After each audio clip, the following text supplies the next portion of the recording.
They signed Marshawn Lynch. Yeah. 1-year contract. This move comes as the result of Seattle, of course, losing their running back Chris Carson to a fractured hip, CJ Prosise to a broken arm, Rashad Penny. Before that, they found some help in the backfield. Merry Christmas, everybody. Absolutely. And to you, Carrie. Thanks. And to you. This is our show. We're here live. We have a lot of guests here on this holiday. We're joined by Swagger Claus, of course. Yeah, hello. How are you? Merry Christmas. You know, we're in our 4th season when Nate wears that and we don't even blink. Right? Yeah, it's actually I was in the makeup chair this morning and I was like, should I wear something festive? I know Nate's probably going to wear the red Swagger Got the Claus red and green. outfit. There we go, Peter Schrager. We've got Abercrombie & Fitch. That's right. A little LL Bean, maybe, perhaps. It all works for me. Our show is presented by Intuit QuickBooks. Merry Christmas. Thank you for watching us this morning. We've got so much to get to, especially highlights from an NFC North Battle Royale. We've been waiting for this one, haven't we? Packers, Vikings. Let's get to it right now because we got a score to set on the NFC North. We know Kirk Cousins, Monday Night Football. Look at Thielen. Light up sweater. Nate, have you ordered this yet from NFLshop.com? It's a beautiful sweater, Kyle. All right, Aaron Rodgers wants to order a championship T-shirt. Says the North is not enough. Will he be wearing one? Early in the game, he goes to Aaron Jones, trying to get things started. It's a fumble! Anthony Barr causes it and then is celebrating on the sideline while it's being returned by Eric Kendricks. He almost got into dang angry runs with this thing. The Vikings were rocking early, the defense, and he says, la la la la la la la la. Aaron Jones says, my bad. We will see much more from Aaron Jones later, but the Vikings only get a field goal in this one. 3-3 now, tied early, second quarter. First play of the second quarter. This is weird. Watch this. Picked off. Aaron Rodgers, this is only his 3rd pick of the year. He hasn't thrown one in 278 throws. Yeah. Anthony Harris just jumped that thing, Nate. And he dropped right into that lurking area and baited him into the throw and came up with a big interception. You just don't see it.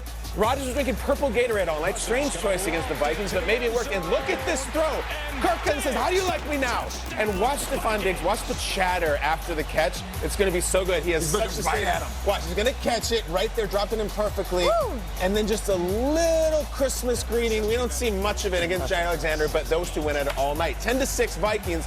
Rodgers looking now. He goes to Devontae, who was great, but it's a fumble. Harrison Smith smacked the ball. Guys, the Packers were kind of a mess in the first half offensively. They had 3 turnovers, just 9 coming into the game. Watch the punch, Peter. Yeah, the punch is tremendous by Harrison Smith. Kendricks would recover. Kendricks leaves the game at the half. Yeah, tweaked his quad. Big time. They were up when he left. Now watch this play.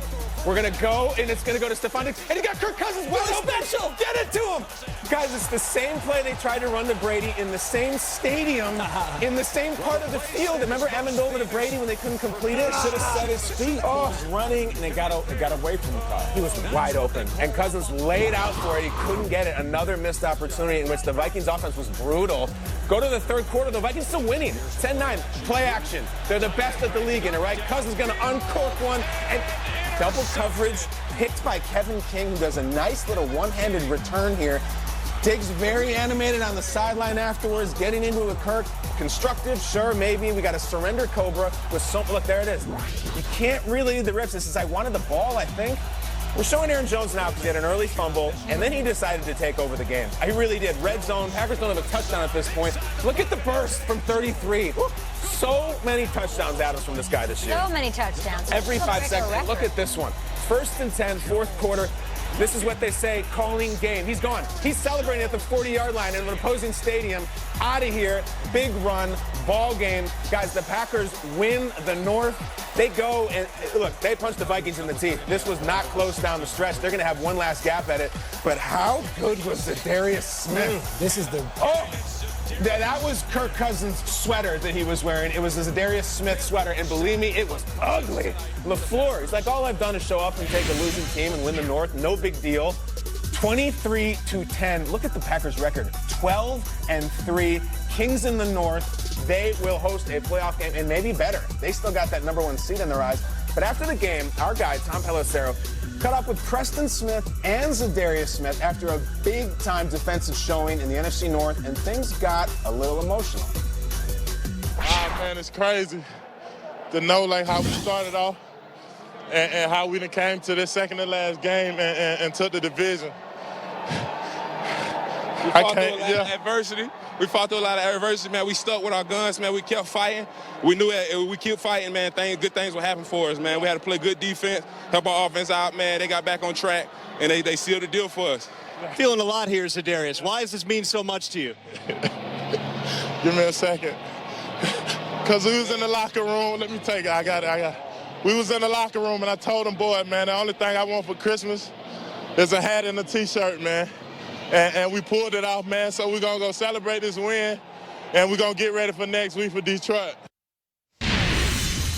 2 more T-shirts and 2 more hats they can get to maybe finish that wish list. And this, Nate, is why we love football. Love that passion. Packers clinched the NFC North. They're currently the 2 seed. They're in a 3-way tie atop the NFC with the Niners and the Saints. So if the Packers win in Week 17, they lock up the first-round bye. They can get the #1 overall seed with the win, and if the Niners lose to the Seahawks, who just added Marshawn Lynch. That's where we sit here, Christmas Eve morning. Most impressive part of the Packers win. 3 rather uncharacteristic turnovers to start things off. And that's it. It was the first half mistakes for me. You know, you look at the Packers and you expect them to take care of the ball in the situation they were in.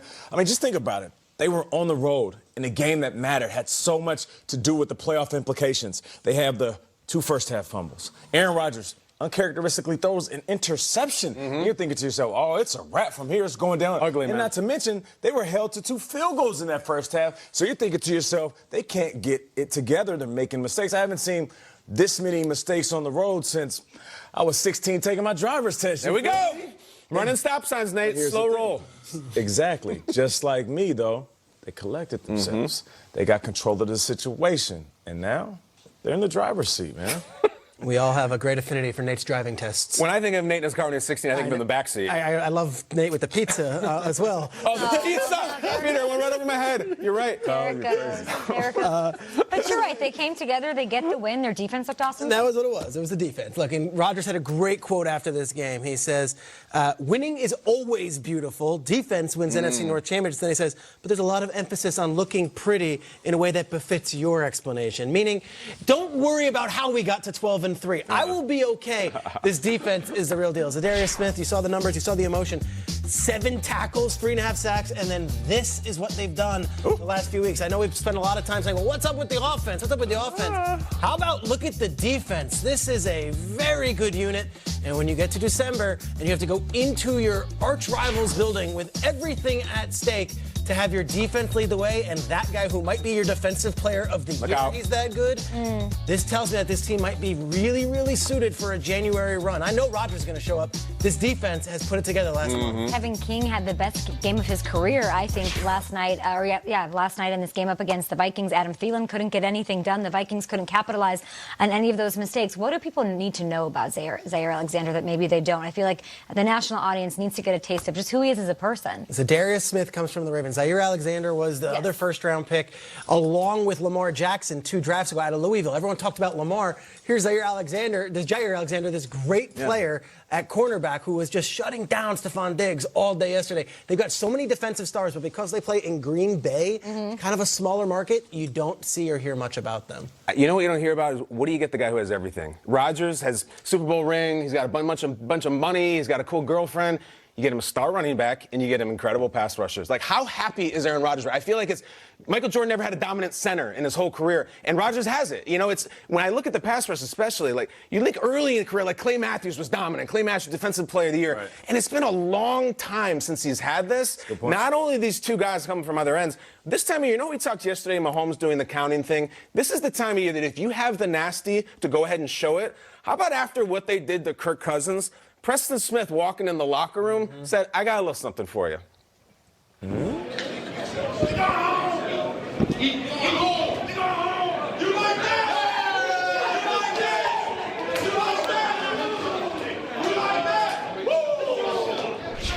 We do like it. We absolutely love it, especially when you just dominate your rival on the road, and nobody likes it more than Rodgers. Merry Christmas, Aaron Rodgers. You got a running back and a pass rush. You good, fam. This is the most complete Packers team we have seen in a while, using their run, doing some ball control offense. We'll see how it works out in the playoff picture. They are tied. They can still get that #1 seed, though. We'll tell you how as we continue to break down the playoff picture. And Merry Christmas to you, sir.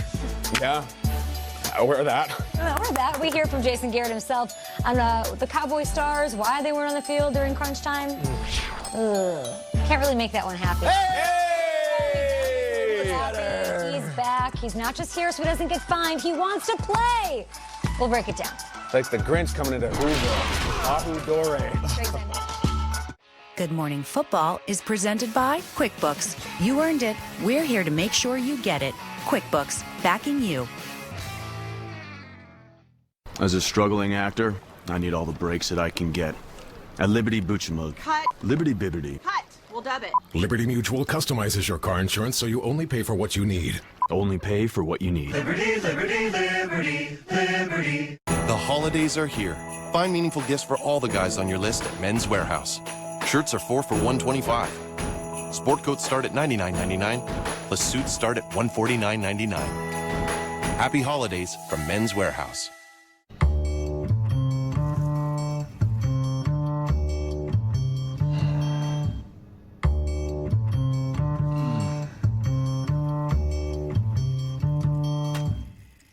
Introducing a razor that works differently. The Gillette Skin Guard, designed with a guard between the blades that helps protect skin. It guards against razor burn on the neck and irritation on the face. Get the shave you've been waiting for. Gillette Skin Guard. Did you know 1 in 6 kids in the U.S. faces hunger, and 13 million kids go home not knowing where their next meal will come from? That's why for more than a decade, America's dairy farmers and the NFL have been committed to getting food to kids who need it. Since the program started, more than 3 billion additional breakfasts have been served to kids in schools across the country. Find out more about how dairy farmers...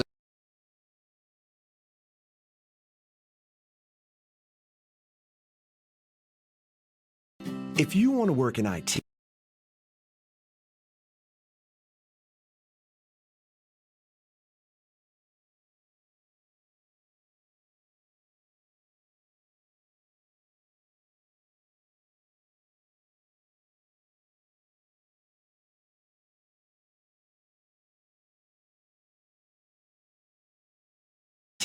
Here's a tip. Employ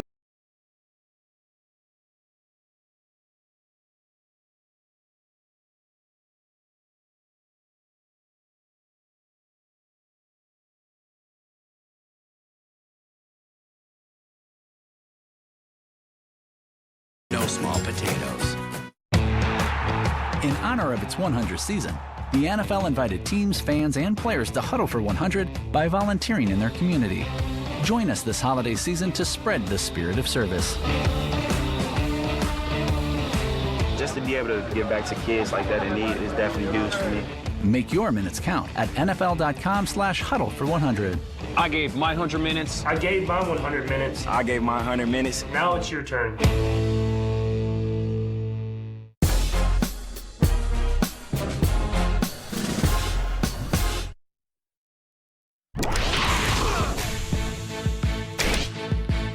24 hours of NFL 100 content is our Christmas gift to you. Spend Christmas Day with Brett Favre, your guy Emmitt Smith, Prime, Deion Sanders, and more. It all starts with NFL 100 Generations, current stars and legends, kicking off the NFL 100 Christmas Day Marathon at 7 a.m. Eastern, only on NFL Network. You know what that means? What does it mean? Not on the show tomorrow. What do you mean? A day off on What?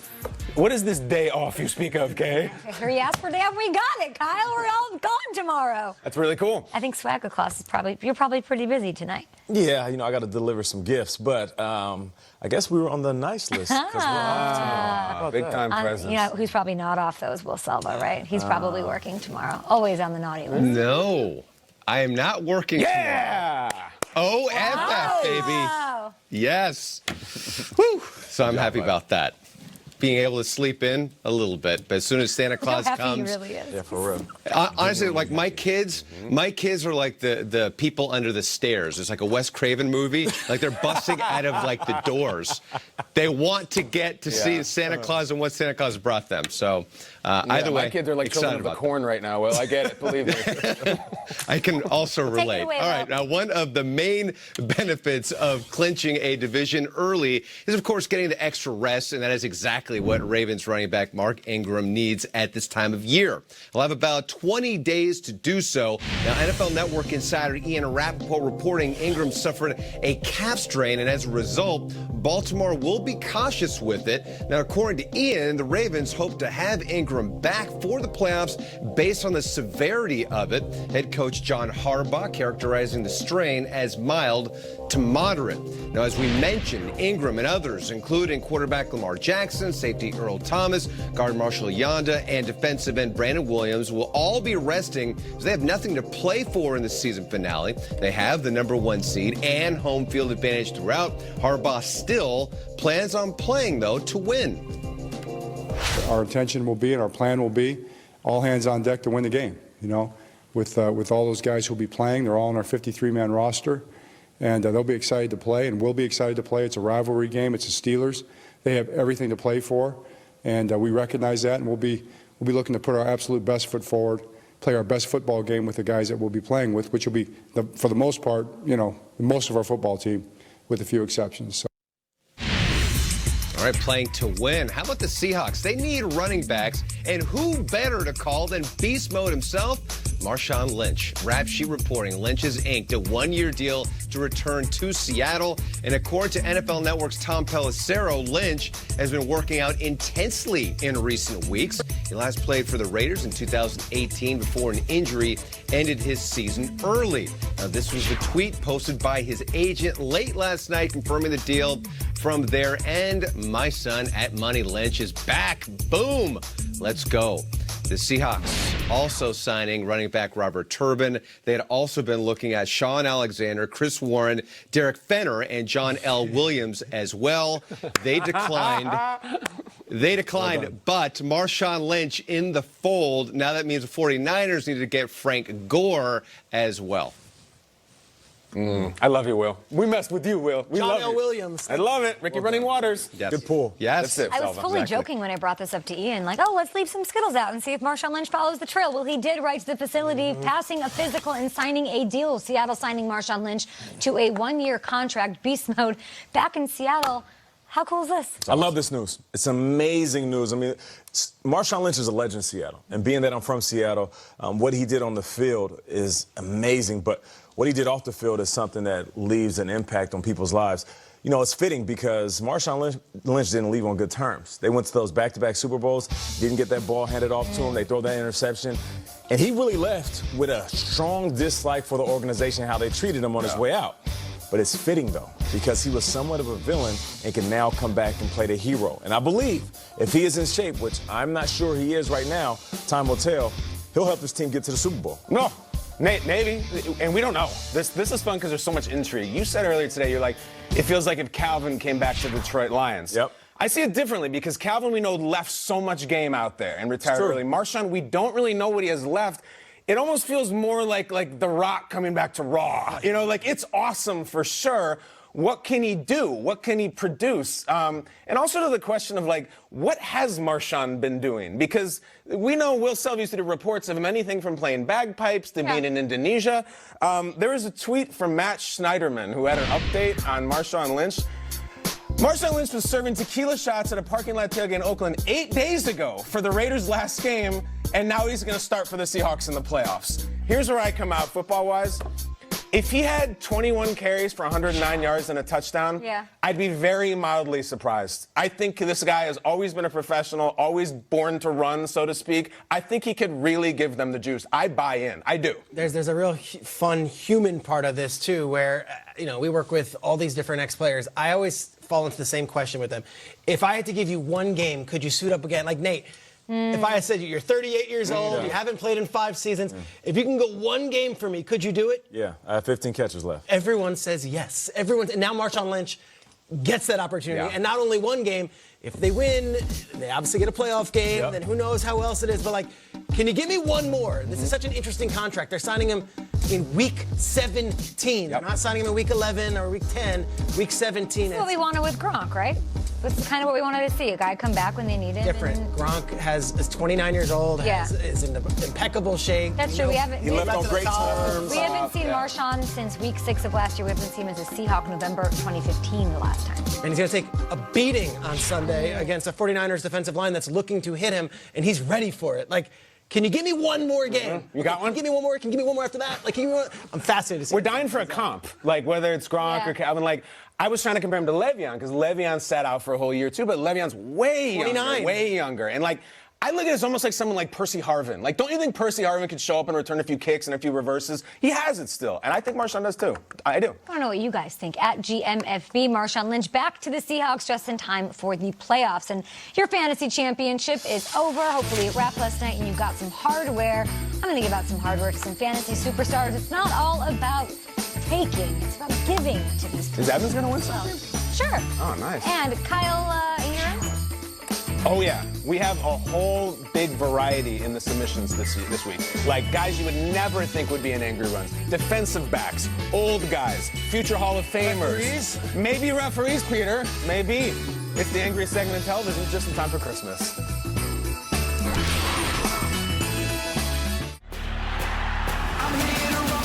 Here come the playoffs. 4 weeks headed your way. 12 teams, down to 1. Second chances, 0. We're all over it. 24 hours a day, 7 days a week. Get ready. Get set. Get the playoffs. One network, all postseason. Remember that degree you got in taxation? Of course you don't, because you didn't. Your job isn't doing hard work. It's making them do hard work and getting paid for it. Snap and sort your expenses to save over $4,600 at tax time. QuickBooks, backing you. Nobody would be crazy enough to build a boat out of glass.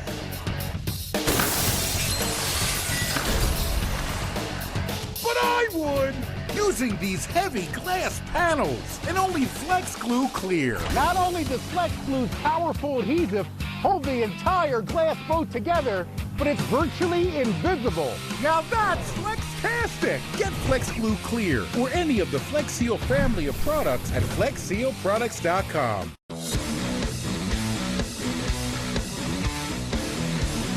Introducing the latest advancements in copper compression garments. CopperFit Pro, now with targeted kinesiology compression bands designed to pinpoint and relieve muscle and joint soreness. Kinesiology compression bands are strategically patterned in the garment to target known pain center pressure points and aid in recovery and performance. Purchase your CopperFit Pro series at Dick's Sporting Goods. When you need hot or cold therapy for strained or injured muscles, don't give up your freedom to get your therapy. Get that healing feeling with CopperFit Mobile Rapid Relief Wraps. Hot or cold therapy wraps that strap in place and stay in place so you can do what you want while getting the therapy you need. This is the best solution for icing and heating that I've ever found. Get that healing feeling with CopperFit Rapid Relief Wraps. Find the entire line of CopperFit Rapid Relief Mobile Wraps now in Walmart Pharmacy. Jesse was sheriff now. Dutch came in on the noon train, looking for revenge. But Jesse's played over 9,000 games with GameFly. Start your 30-day free trial at GameFly.com today. Product shown rated D through M. Nobody beats Jesse, because he has GameFly. We're Carvana, the company who invented car vending machines and buying a car 100% online. Now we've created a brand new way for you to sell your car. Whether it's a year old or a few years old, we want to buy your car. So go to Carvana and enter your license plate, answer a few questions, and our techno wizardry calculates your car's value and gives you a real offer in seconds. When you're ready, we'll come to you, pay you on the spot, and pick up your car. That's it. So ditch the old way of selling your car and say hello to the new way at Carvana. Tonight on NFL Total Access, who can wrap it up and who can mess it up? It's the final NFC playoff picture and the final AFC playoff spot. Plus, special guest Bobby Wagner weighs in on Beast Mode coming back to Seattle. Tonight, 6 Eastern. Ho, ho, ho. Merry Christmas. And here's your highlights as a gift. Aaron Rodgers, Packers. They win. They clinch the NFC North. Here we go. Aaron Jones late in the game after some mistakes in the first half. The Packers run away with it, and I mean literally run away with it. Aaron Jones, he had himself a night. 23 rushes, 154. That's a career high in rushes and 2 TDs. How about that? Oh, by the way, he didn't make the Pro Bowl. Just ridiculous. But The Packers win 23-10, and they are your NFC North champs. They take the North. They're at the 2 seed, as you can see in the NFC. Three-way tie atop the NFC with the Niners and the Saints. Things are getting interesting, Schrags. If the Packers win in Week 17 over those Lions, they lock up a first-round bye, and they can still get the number 1 overall seed if they win and the Niners lose to the Seahawks. Nice. Lots to go on right there, and that all sets up for a Sunday night special. Seahawks-Niners. Marshawn Lynch dressing for the Seattle Seahawks. Oh, this can't be. We're taking over. That could qualify as an angry run on Good Morning Football. He's your worst nightmare. I'm going to defend this baby, win it next week, and the week after, and the week after. Woo! Yeah, it's over. I love you, Melvin Gordon. All right. I know this segment is about anger. This is about love. I'm going to put the crown on top of the Heisman. How about that? Drop it. See ya. Boom. That's the segment. Yeah! Angry Run, Rudolph! Let's do it! Christmas Eve version of Angry Runs. Let's get into it. Angry Runs always presented by who? Intuit QuickBooks. Can you read? It's right there. Let's get angry. Like, I don't know, you just gave birth in a freaking manger and some kid is playing a drum while your baby is sleeping. Rum-pa-pum-pum. Let's figure it out right now. What is an angry run, you say? Whoever has the most physically dominant run with the ball, whoever's doing this, doing a little that, we give them a crown. Show me the crown. Give me the crown shot on Christmas Eve. Nate will be doing shots of crowns tonight, and we got one this morning. It is a flaming Russian crown, which is placed atop the head of whoever wins it. And last week, you might not believe this, the way the season is going, a Baltimore Raven won it. Of course. Who was it this week? It was all Hayden Hurst, the former baseball player who just decided to take out some seasonal frustration on the Jets in those green uniforms, ran over everybody in sight. Did he get the crown? Did we get a crown to Baltimore? For God's sake, show me the pic. Yeah! Oh my goodness. Look how beautiful that looks. What's up, Hayden Hurst? The Hurst locker. We go, whoa! Look at him, the beautiful garnet crown atop the mighty shoulders and the traps and the brickwork. Looks like Brooklyn back there. Football, Game of Thrones. That's what I'm saying. And we got a dynasty. What did you say, Schrags? He looks Nordic. He does look Nordic. He says he has ancient Nordic ancestry, and they would be very proud of him for wearing the crown. Can we see the Ring of Anger, please? Because let's put him in with his brethren, if you don't mind. These are all the crown winners. Aaron Jones, just saw him go crazy last night. If you want to know what's going on with Baltimore, why Baltimore keeps winning week after week, let's look at this, Raven. I know you're a former baseball player, Hayden. You have now part of the triple crown of the Ravens. And by the way, Lamar Jackson, we got one for you if you want to run anybody over. We have the Ravens dynasty. Mark Andrews on the hot seat. You can get better. You can get one of these. Every Raven should get one. But how about this? We don't have a lot of things we haven't done in this segment, and that's all the times we've done it. We've never had a winner who is a defensive back. What about a cornerback? What about a superstar cornerback showing up in angry runs? Jalen Ramsey, welcome to the segment. Gets the pick off Jimmy G, gets to his feet. Now watch, he's going to run over in the big denim, and just as he breaks that tackle, he switches the ball and says, yeah! Oh, this is a nasty stiff arm. This reminds me of young Jacksonville, angry Jalen, out to prove himself, body slamming AJ Green. Look at this. Give me a freeze, because that is perfect. Oh, my gosh, and look at this. Bang, bang, bang, everybody looking. Jalen, you could easily run out of bounds. This is the end of the season, and look at the perfectly horizontal trajectory we have here. Roll it again, because I didn't know this guy had it in him. I know he's a great player. I am not surprised by the pick, but I didn't know he had the stiff arm in him. I thought maybe he was a high school running back or something. And look at Weddle. Yo, bro, I'm from the 909 Rancho Cucamonga. You did him so dirty, bro. I'm from the 909. I've eaten so many of those in my life. I'm glad you gave one out. Flat brim, flat brim. Weddle, sweet nothing. We absolutely love it. Jalen Ramsey, that could win this thing. I am dead serious. But who's next? This is a Christmas type of angry runs here. We got to keep on going. Who is next? Roll number 2. Rex Burkhead. Look out. He breaks the tackle. He's in. And watch this. Yeah. Peter Schrager, Captain Context. Give me the context of this angry run. Down 1 point, fourth quarter. Give it to Rex Burkhead. Let him break a tackle off of a great player, Lorenzo Alexander, and get in the end zone. The one-man gang got run over on the spike. And can we just shout out to Landon Roberts for 1 second? How nasty is this dude? Look at 52, the fullback, the converted linebacker. Boom! Block you out. Matt Milano again showing up. And then Landon just touchdown. This is everything. This is the big brother to the little brother. This is Mario to Luigi. Get down the pipe. Rex Burkhead. We haven't had a Patriot win this thing since Gronk about a year and a half ago. Huge run, angry run, great spike. how can somebody take this out? How can somebody take out the running back for the Patriots marching towards another AFC East title? How about a future Hall of Famer? Future Hall of Fame wide receiver. This guy's done everything in the game of football, but has Larry Fitz ever won the angry runs? Flip it to him, and Larry decides about right here, I'm getting in. I don't care who it is. Lower the shoulders, Larry. I love it. These are when parents and old guys are supposed to be exhausted. He goes around Bobby Wagner, and who's waiting for him? He says, right, let's go.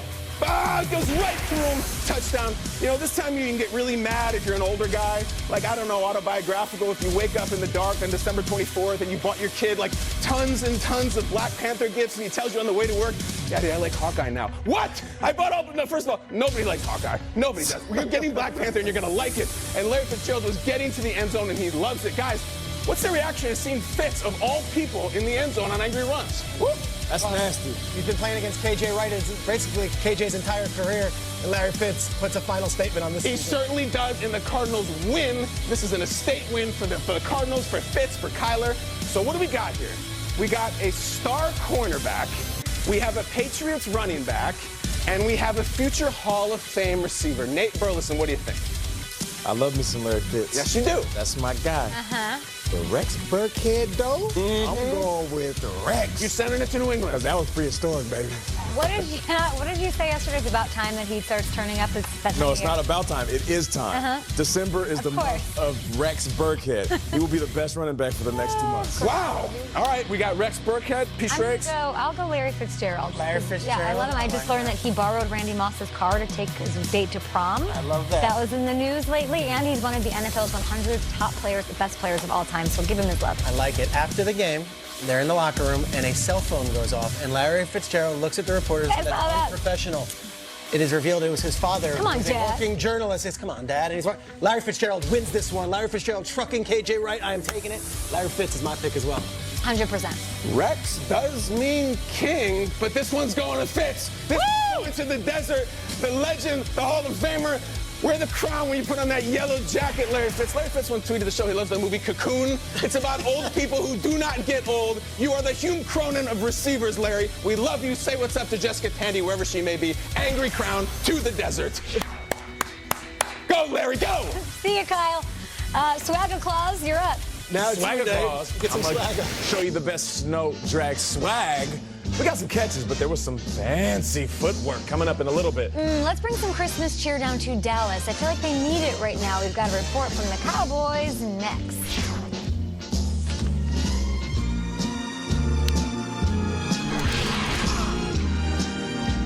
Is your AC busted, computer crashed, appliance broken? Then you need ARW, American Residential Warranty. Hi, it's me, Anthony Sullivan. And yes, you've actually caught me at home relaxing because life's been pretty worry-free since I got coverage with American Residential Warranty. Home appliance repairs and replacement can cause stress and cost you over $3,000 per year. But starting at less than $1 a day, ARW has home warranty plans that cover household appliances, systems, and electronics. Parts and labor included. When I needed ARW, they were there. My oven actually took a dive in the middle of making a big dinner for family and friends, picked up the phone, called ARW, they repaired it, dinner saved, that easy. My air conditioning broke on a Sunday. It was so hot. I called ARW and they came out and fixed it right away. You won't believe what ARW covers. Heating and air conditioning, washers and dryers, kitchen appliances, plumbing, water heaters, electrical systems, even pools and spas, and so much more. All you have to do is call or go to getahomeplan.com. Plus, ARW's partner with Assurant to offer protection for all your new and used household electronics for just one low price. I dropped my laptop, and ARW replaced it with a brand new one, and all I paid was a small service fee. All plans are fully customizable and come with a 30-day money-back guarantee. Call now and get a home security system valued at $1,250 free with any plan. And you can trust ARW to be there when you need it. Just call ARW and a licensed technician will be dispatched to your home. All covered repairs are guaranteed. My refrigerator broke, and not only did ARW repair it fast, they even sent me a reimbursement check for all the food that went bad. So come on, relax. Stop worrying about unexpected breakdowns and costly repairs. Call American Residential Warranty. They'll get you covered. Call 1-800-494-7529. Again, that's 1-800-494-7529 or log on to getahomeplan.com today. Phil Swift here. This holiday season, get everyone on your shopping list the Flex Seal family of products. I'm delivering a lot of Flex Seal this holiday, so I turned the boat into a flying sleigh. Yeah, doggy! And don't forget about our portable Flex Seal minis, available in this adorable holiday gift pack. Make everyone happy. Give them the Flex Seal family of products. Ho, ho, ho! When your back hurts, you can't function. It comes on and it'll hit you. I can't get out of bed. Introducing the new CopperFit Advanced Back Pro. For more power, more support, and more confidence the minute you put it on. Copper-infused compression fabric that form-fits to your back like a second set of muscles. It's a life changer. It really is. I haven't felt this good in a long, long time. Get yours now at advancedbackpro.com. After the quarterbacks are revealed on the Old Time Team finale. Phenomenal talent and such a competitor. Stick around as we break down the selections with Old Time Team member Joe Montana. The Old Time Team Reaction Show, Friday at 10, only on NFL Network. Catch up on Sunday's biggest plays with extensive highlights from the entire day's slate of games. Oh, the legend continues to grow. What a day he had. NFL Game Day highlights, Sunday at 7:30, only on NFL Network.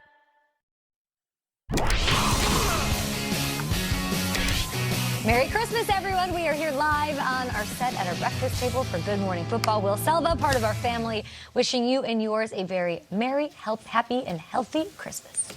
And same to all of you. Once again, we will be off tomorrow, so can't wait for that. It is an exciting day for the kiddos. Yeah, absolutely. Well, the Steelers' playoff hopes will rest on the healthy shoulder of Devlin Duck Hodges. We say healthy because the shoulder of fellow backup Mason Rudolph is anything but. NFL Network insider Ian Rappaport reporting Rudolph will be out multiple weeks. According to Ian, even if the Steelers make the playoffs, Rudolph's injured shoulder is expected to make him unavailable.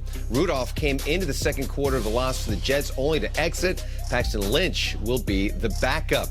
Another quarterback who is seeing his season end early is rookie Dwayne Haskins. Rap Sheet also reporting Haskins suffered a high ankle sprain. He underwent further tests on Monday. Interim head coach Bill Callahan ruling Haskins out for the season finale against the Cowboys. Case Keenum will be under center instead. The season of fellow rookie Kyler Murray may not finish prematurely. Also, according to Ian, an MRI revealing nothing alarming about Murray's hamstring. Murray has a minor hamstring pull suffered in the win over the Seahawks. The Cardinals will see how he progresses this week before making a final determination on his availability in the season finale against the Rams. And now to the latest on Leighton Vander Esch's neck. NFL Network's Jane Slater reporting doctors determine a minimally invasive surgery will fix the nerve issue in his neck. He should be back well before training camp, as reported by Jane. LVE has been sidelined for the last 5 games. Vander Esch has battled neck issues since his days at Boise State, and we've always looked at wonderment at his neck roll. Probably explains one of the reasons why he has it, but otherwise, good news there on Leighton Vander Esch and his neck, and he should be good to go by the start of training camp. Not enough Mason Rudolph puns from you in that first story, I gotta say. I'm gonna give you like a 5 out of 10 on that entire report. Get your stuff together, Will. All right. I'll do better. Do my job. Uh-huh. Do better. Get back in the lab. In the meantime, let's talk about those Cowboys. Their performance week 16 had fans in Dallas scratching their heads, and they're going to need some help this weekend if they want to save their season. With more on everything Cowboys, Jane Slater tells us what's up. Thanks, Kay. I know you covered this game pretty extensively on Monday, but on Monday afternoon, we got, of course, some more details about why they decided on 4th and 8 not to put their 2 wide receivers on the field. No Randall Cobb, no Amari Cooper. Now, Cobb had 3 catches for 52 yards in that drive, but he was curiously off the field. And then Amari Cooper Well, I was told that he had gone on a go route, then a 7 route, and they thought he was too gassed to do yet another go route. So they thought they would take advantage of the Eagles' defensive backs, who were struggling against smaller, shiftier receivers, enter Tavon Austin. Dak Prescott ultimately got the ball to Michael Gallup. It didn't end up working out, and that's how the game ended. It was Jason Garrett who on 105.3 The Fan was asked who made the play call, and he said, well, that was Kellen Moore. And the decision to rotate those receivers, Sanjay Law. Bringing in once again the question, is this head coach Jason Garrett holding himself accountable enough for some of the woes this season? Okay? Appreciate you, Jane. Let's go to Nate on this one. We heard Garrett's explanation for, of course, not having Cooper and Kupp on the field at the end of the game. You heard what Jane said that he said. What's your reaction to the coach sort of tossing blame at his staff and his OC? Man, they passed the blame better than they passed the ball. Talk about let me not take too many unnecessary shots. They're dealing with a lot in Dallas. Here's the thing. I made a statement yesterday, a little bit of a rant about players staying on the field. Now, if that was indeed Kellen Moore's decision, I'm going to have to say, Jason Garrett, why was it Kellen Moore's decision? If you're the head coach, wouldn't you have final say of who's on the field in the final moments of a game that matters more than any other? It could be true, but in my history of the game, whenever your star players want to be on the field and need to be on the field, they will be. So what I see in this moment, it's somebody shifting and deflecting the criticism. And I feel like with the seat heating up under Jason Garrett, I guess that's the next best option instead of just saying, that's my fault. Does a true leader need to take the blame and sort of protect everyone else? I don't think there's anybody really taking the blame in Dallas. You know, after the game, Dak Prescott said, well, we all made mistakes. I got to be better. We all made mistakes. He's saying it's everybody's fault. The OC hasn't really said anything because Kellen Moore doesn't have a microphone in his face. Jason Garrett is shifting it. Jerry Jones is shifting it. So right now, there's not one person that is raising their hands because you know what? Kyle said it yesterday. It's collectively the Cowboys' fault. There's no one whose fault it isn't. This feels like rats scurrying on the Titanic. It was his fault. It's his fault. It was a terrible football moment where even if you liked the Michael Gallup matchup, you have Amari out there. You have Cobb out there. Again, you had all your timeouts. It's the biggest play of the season. If you're not right, hold on a second. Let's get the perfect play. They didn't. And the thing is with Garrett, for years, he doesn't point the finger. The seat has always been hot on Garrett. He doesn't do this. That's why it feels like end of times. And I'll tell you this. They're playing a Redskins team this week. I feel like Bill Callahan has them more together and more channeled and more focused as an interim guy who's been on the sidelines for years than this guy's been a head coach for over a decade. I do not think the Cowboys are going to win this game this week, and I'll put it out there. I just don't. And this moment just proves it. This is a low moment. They're going on a local show. I mean, going down to the receivers coach, it's unbecoming. It's unbecoming. Last-ditch effort, kind of. Yeah, like maybe like this some sort of Hail Mary, but like, again, the plane won't take off. It's so perfect. Sanjay Lal sitting at home saying, whoa, the season's on me. I'm the wideouts coach. I'm trying my hardest He's here. interviewing for jobs. Yeah, here's how this season might go, though, because it's been the weirdest season I've been a part of. NFL 100, things are tipsy-turvy. If the Eagles lose to the Giants and the Cowboys do, in fact, beat the Redskins, who are the second worst team in the NFL, the Cowboys still go to the playoffs. Yep. Like, it is crazy that we are burying the Cowboys after that Eagles game because they didn't clinch. But in a weird way, the Giants are playing as good of an offensive brand of football the last 2 weeks as any team in this division. No.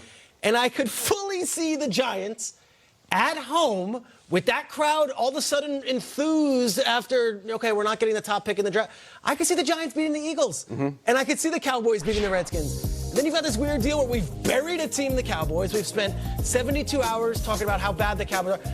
And we've got to suddenly talk about, wait a second, they're hosting a playoff game next Saturday night. James, what if they both lose? If they both lose, the Eagles go. Okay. Okay, because the Eagles right here are going to be 8-7. The Eagles go if they both lose. Okay. But if the Giants beat the Eagles, which is not crazy, no. and the Cowboys beat the Redskins, the Cowboys are going to the playoffs. What's going on with the Giants right now? I mean, they're like hot. Are they? How are they playing loose? Like, what's Saquon had for them? 200-something yards. Like, there's nothing to play for. And I've always said it, when football players aren't stressed by the pressures of the beginning of the season and having to try to make a playoff run, you can play as free as possible. The coach too, Nate. Yeah, the Shermer. It's like whatever. I remember playing against Matt Flynn late in the season. Look out. Literally the 17th game. Aaron Rodgers already knew he was going to playoffs. This dude had I thought he was the greatest quarterback I've ever played against. Passes He got signed by Seattle off of one game. So they're playing loose. But getting back to what you said, Trace, you said that, the Cowboys, if they win and the Eagles lose, they're in the playoffs. So don't bury them just yet. Why not, though? As much as I am a Cowboys apologist, as much as people call me a fake Cowboy, it's like in the words of the late, great Denny Green, they are who we thought they were. Yeah. Look, they are who we thought they were. As much as I kept saying, listen, they have the most talent. Kellen Moore's going to figure it out. Jason Garrett's going to get these guys to rally. Bro, this is the time of the year where you are exactly who you're supposed to be. I'm just saying, don't throw that Zeke Elliott jersey in the trash compactor just yet, and maybe don't do the video where you're screaming about the Eagles. I want to skip all that, in other words? I'm just saying, we might have to go through this entire routine again. Look, I'm done talking about the Cowboys. They don't deserve to be talked about. And yet, they're like Freddy Krueger. They're not going anywhere. There's a chance that we're talking about them next week, on next Monday, as a home playoff. I've always thought that's the worst thing they have going for them this season. No matter how many games they lose, but wait, we could still win the East. In fact, even after the loss, Dak said, he's like, we've always had that thing, and now we kind of don't. Now we're not in first place anymore. Maybe if it's been taken from them, they're finally in the right column, maybe now, but all our eyes say they could still win the East. But none of our stomachs, our hearts, or any other part of us are going 7 to. o'clock Sunday night, we're all going to be looking at that scoreboard, and I promise you, this is not going to be Eagles 41-0 Giants. The Giants are coming to play, and I can assure you, come fourth quarter, the Cowboys, their pulse is going to be alive and well because that Giants team is going to give everything to the Eagles. Week 17, very meaningful stuff. We've got a fresh edition of Total Access coming your way, by the way, tonight, Christmas Eve evening at 6 p.m. Eastern, a special time. Let's see what Scott Hansen and Willie McGinnis have in store. Good morning, football. Scott Hansen here alongside three-time Super Bowl champion Willie McGinnis. Tonight on NFL Total Access, it's almost hard to believe that the Cowboys are still alive for a playoff spot, Willie. How's this one going to go down in Week 17? I think this one has already went down. Some would say that. The NFC East to be decided on Sunday. So, too, is the final playoff spot in the AFC. Steelers lost it, Titans have it, and the Raiders, they want it. All three are still in play. Question now is who gets it? We will break down the possibilities. We're also going to have a special guest. Seahawks linebacker Bobby Wagner will join us on the possible return of Marshawn Lynch tonight, 6 Eastern, NFL Total Access. That's right. Beast mode is back. We're in Christmas mode here on GMFB. Highlights from last night's battle for the North. It was clinched by who and how and what does it mean? We'll give you the highlights and everything you need to know. And we're going to introduce you to an NFL player who's never forgotten his roots, Triggs. Pierre Desir, one of the best stories in the NFL. He's also a Walter Payton Man of the Year nominee. Joins the show. Perfect for Christmas.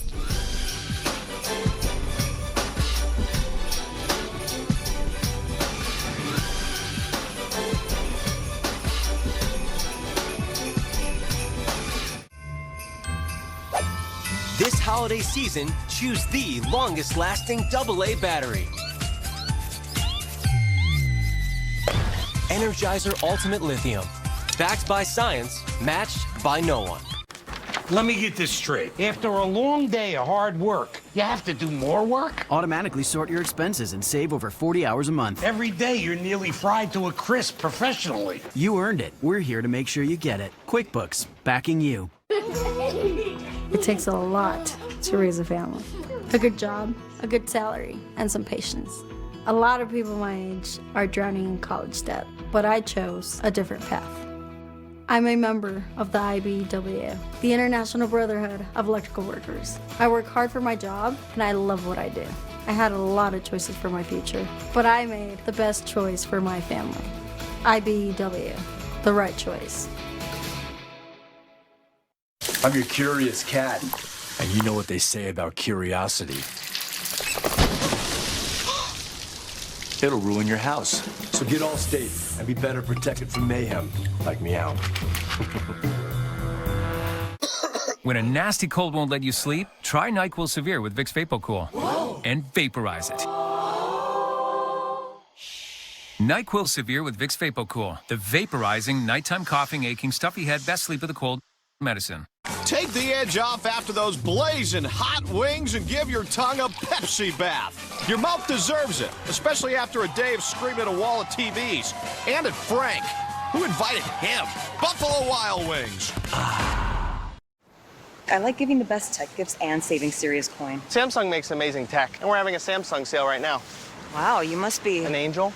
I was gonna say cold. Save on everything from Samsung mobile phones to smartwatches. This is the best of the best. I'm in awe of the guys I'm sitting at the table with. These were the ones that inspired me. It's about what we all have in common. It's about life. Those guys, that's why you play.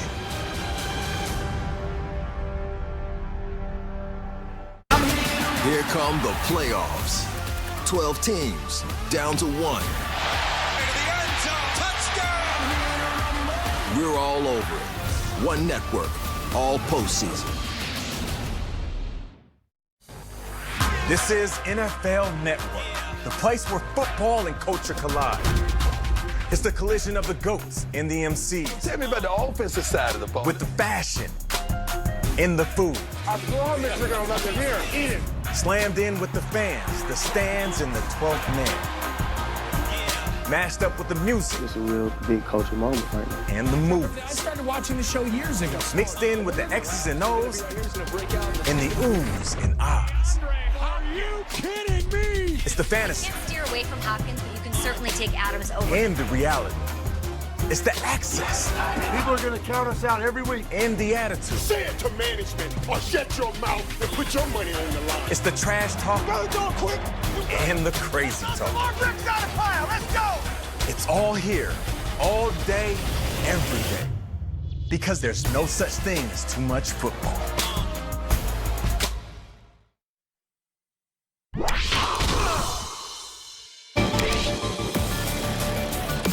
Greer lofting it way down the far sideline, and Pierre Desir covered ground and knifed in there and picks off another pass. Watson again has all the time he wants to throw. Throw back left side. It's picked off by the Colts.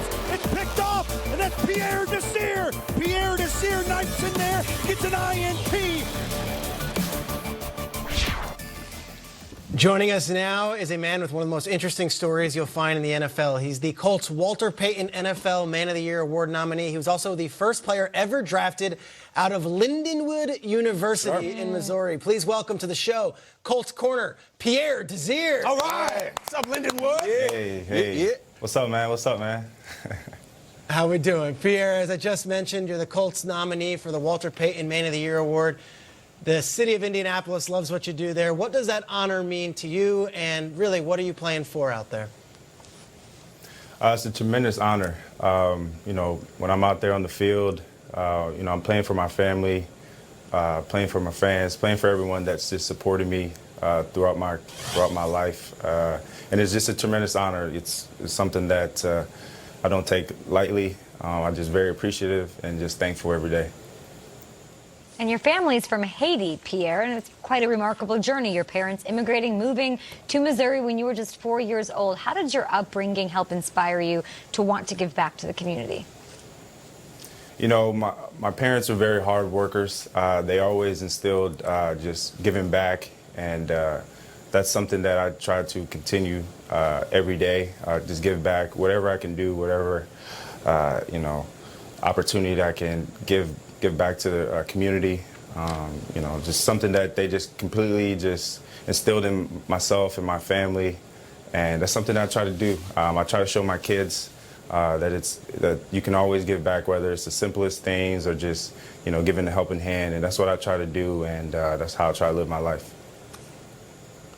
Pierre, man, what's up, man? I appreciate you joining us. Now, you were also forced to grow up a little bit faster than most. You and your wife welcomed your first child into this world when you were just 16 years old. How much did that force you into maturing into the man that you are today? Yeah, being 16 and being a dad, I had to mature very quickly.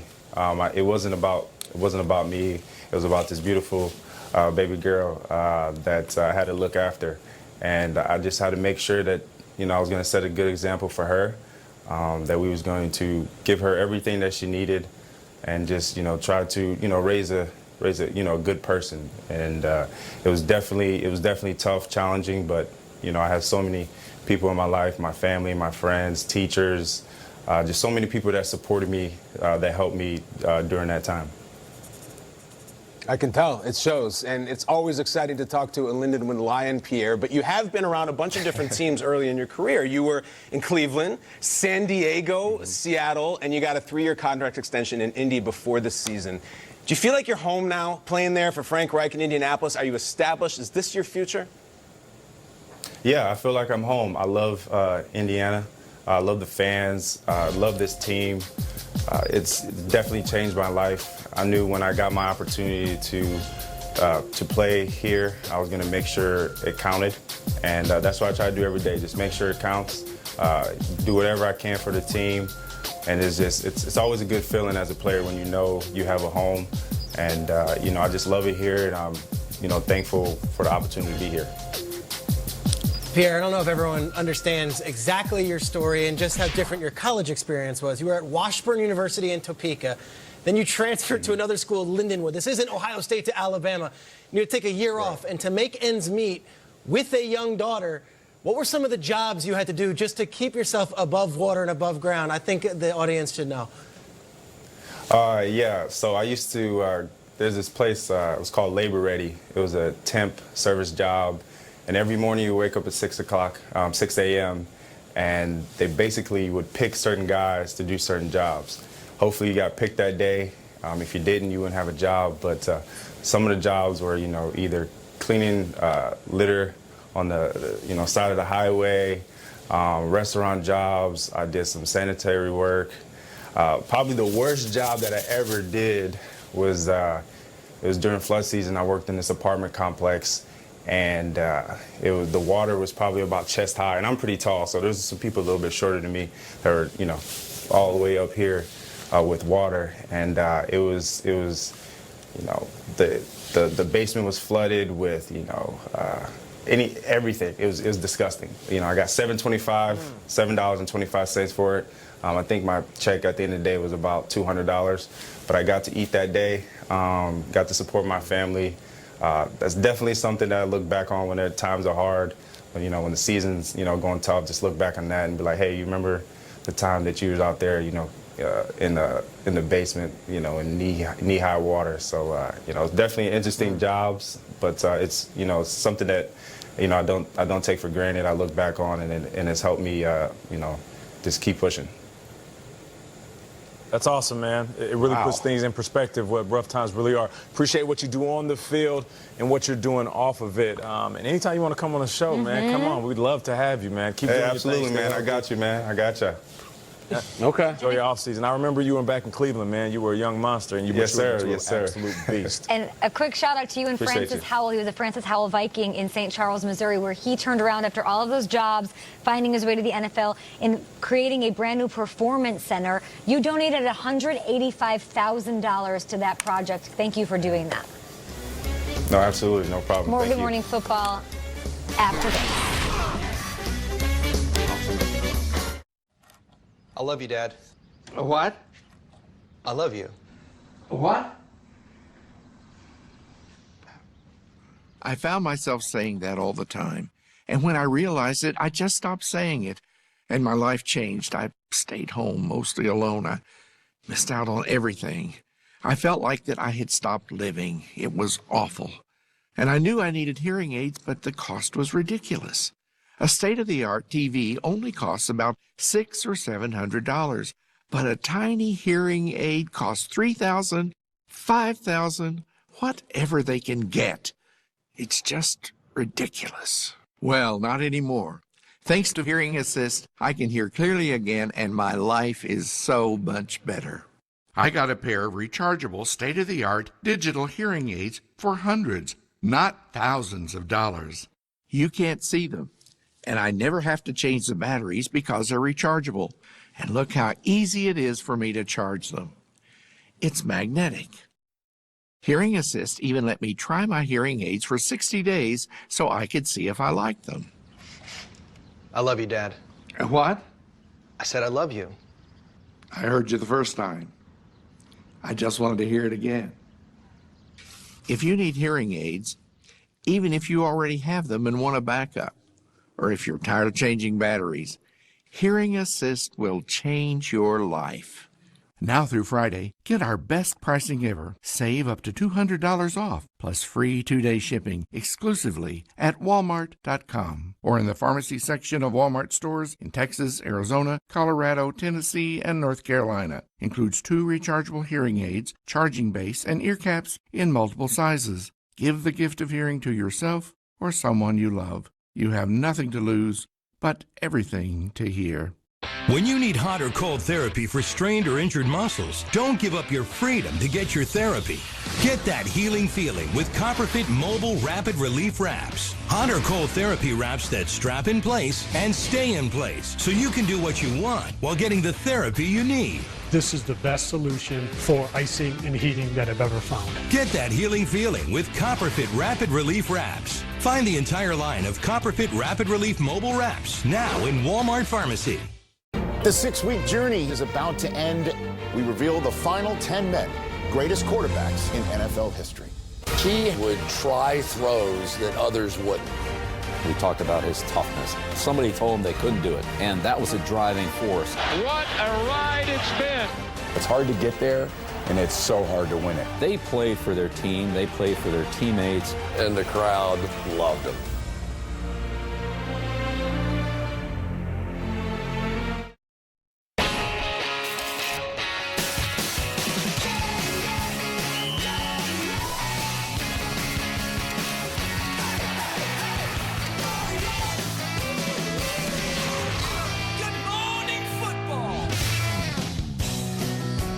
Merry Christmas, everyone. Burleson, did you ask Santa for this? I sure did. You did? NFL Network insider Ian Rappaport reporting it happened. Seattle found help in their backfield, signing veteran Marshawn Lynch to a 1-year contract. He passed the physical, they got to talking, and this, of course, comes as a result of Seattle losing Chris Carson. He has a fractured hip. CJ Prosise has a broken arm. Rashad Penny done for the season as well. They are fully in the playoff swing of things and ready to go with beast mode. What? This is so exciting. 49ers just signed Navarro Bowman. They did? Willis. They're back? Wow. And Mike Roberts going to play fullback. That's really cool. Oh, my gosh. I'm into it. Tracy, feeling this? Yeah, I love this. I think it's great. It's like, what do you got left in the tank? Give us one last great run. And Marshawn Lynch gets to end it the way he wants to end it in Seattle. It's cool. Nice little gift for all of us here on GMFB. We're presented by Intuit QuickBooks. Merry Christmas to everyone watching. That's right. We are here. We are live. We are breaking it down. We've got highlights from yesterday's showdown for the North. Let's go to the North, Kay Adams. Let's go to Minneapolis, to be exact, the Twin Cities, where it's the Packers and the Vikings, and Aaron Rodgers came out ready to go in this one. Adam Thielen wore a light-up Christmas sweater, and then he had 0 catches. Dalvin Cook did not play, and Stephon Diggs caught this one. This is a great touchdown. This is Kirk Cousins with a beautiful throw Monday night. You know, he's never won before. It's 10-6 now, and watch this play. It couldn't be set up more beautifully. Diggs overthrows Kirk Cousins. It's the same spot Amendola tried to throw to Brady in the Super Bowl in the same stadium. It was right there. He had him. He should have just set his feet and floated it out there. 3rd and 4. That was an incomplete. 4th and 4. They didn't convert. Yeah, and it was an ugly play. They went long. Yes. Play action, though. That's what it's all about for the Vikings. But King intercepts it. Look at that. The one-handed grab. He made a nice return, too. Surrender Cobra for the Vikings fans, but it's still just 10-9 at this point as Diggs and Cousins talk it through. Nothing to talk through about this guy than he's an absolute animal. Zadarius Smith was all over Kirk Cousins. Was that 3.5 sacks last night? 7 tackles. Oh, yeah. It's another half a sack on the other side coming from the other Smith, and then the other Aaron was fantastic. Aaron Rodgers threw a very uncharacteristic pick early on in the game. Aaron Jones came in. This is like some sort of Mariano Rivera. I wish I knew a closer for the Milwaukee Brewers. I would shout him out because that's the Wisconsin football team. Aaron Jones, 1 touchdown there. 19 for the season. Is this number 19 right here, Kay? Right As we're looking at, he's gone. He's already celebrating. This is a statement right here. Showtime 33 always has something to say. Not a high draft pick, UTEP, big personality, superstar. Didn't make the Pro Bowl, absolute star, best running back Aaron Rodgers has ever had. And they go on to win. Look at that record, 12-3, 23-10. Guys, the Vikings were really, really winning early because of all these turnovers for the Packers, but they couldn't get it in the end zone. Why don't we hear from the losing side of this one? Very disappointing night in the Dome. Kirk Cousins and Mike Zimmer after the Monday night loss. Our defense played at a very high level tonight. Certainly they played well enough for us to win the football game. but we just weren't able to put it all together. So disappointing loss at home, and so we've got to regroup and now get ready to finish the regular season strong at home next week against the Bears. I'm not going to get into this Kirk Cousins on Monday night thing and all this stuff. Offensively, we didn't play as well as we can play. I'll just say that, okay? And defensively, we could have played the run better. So there's a lot of things that we need to clean up.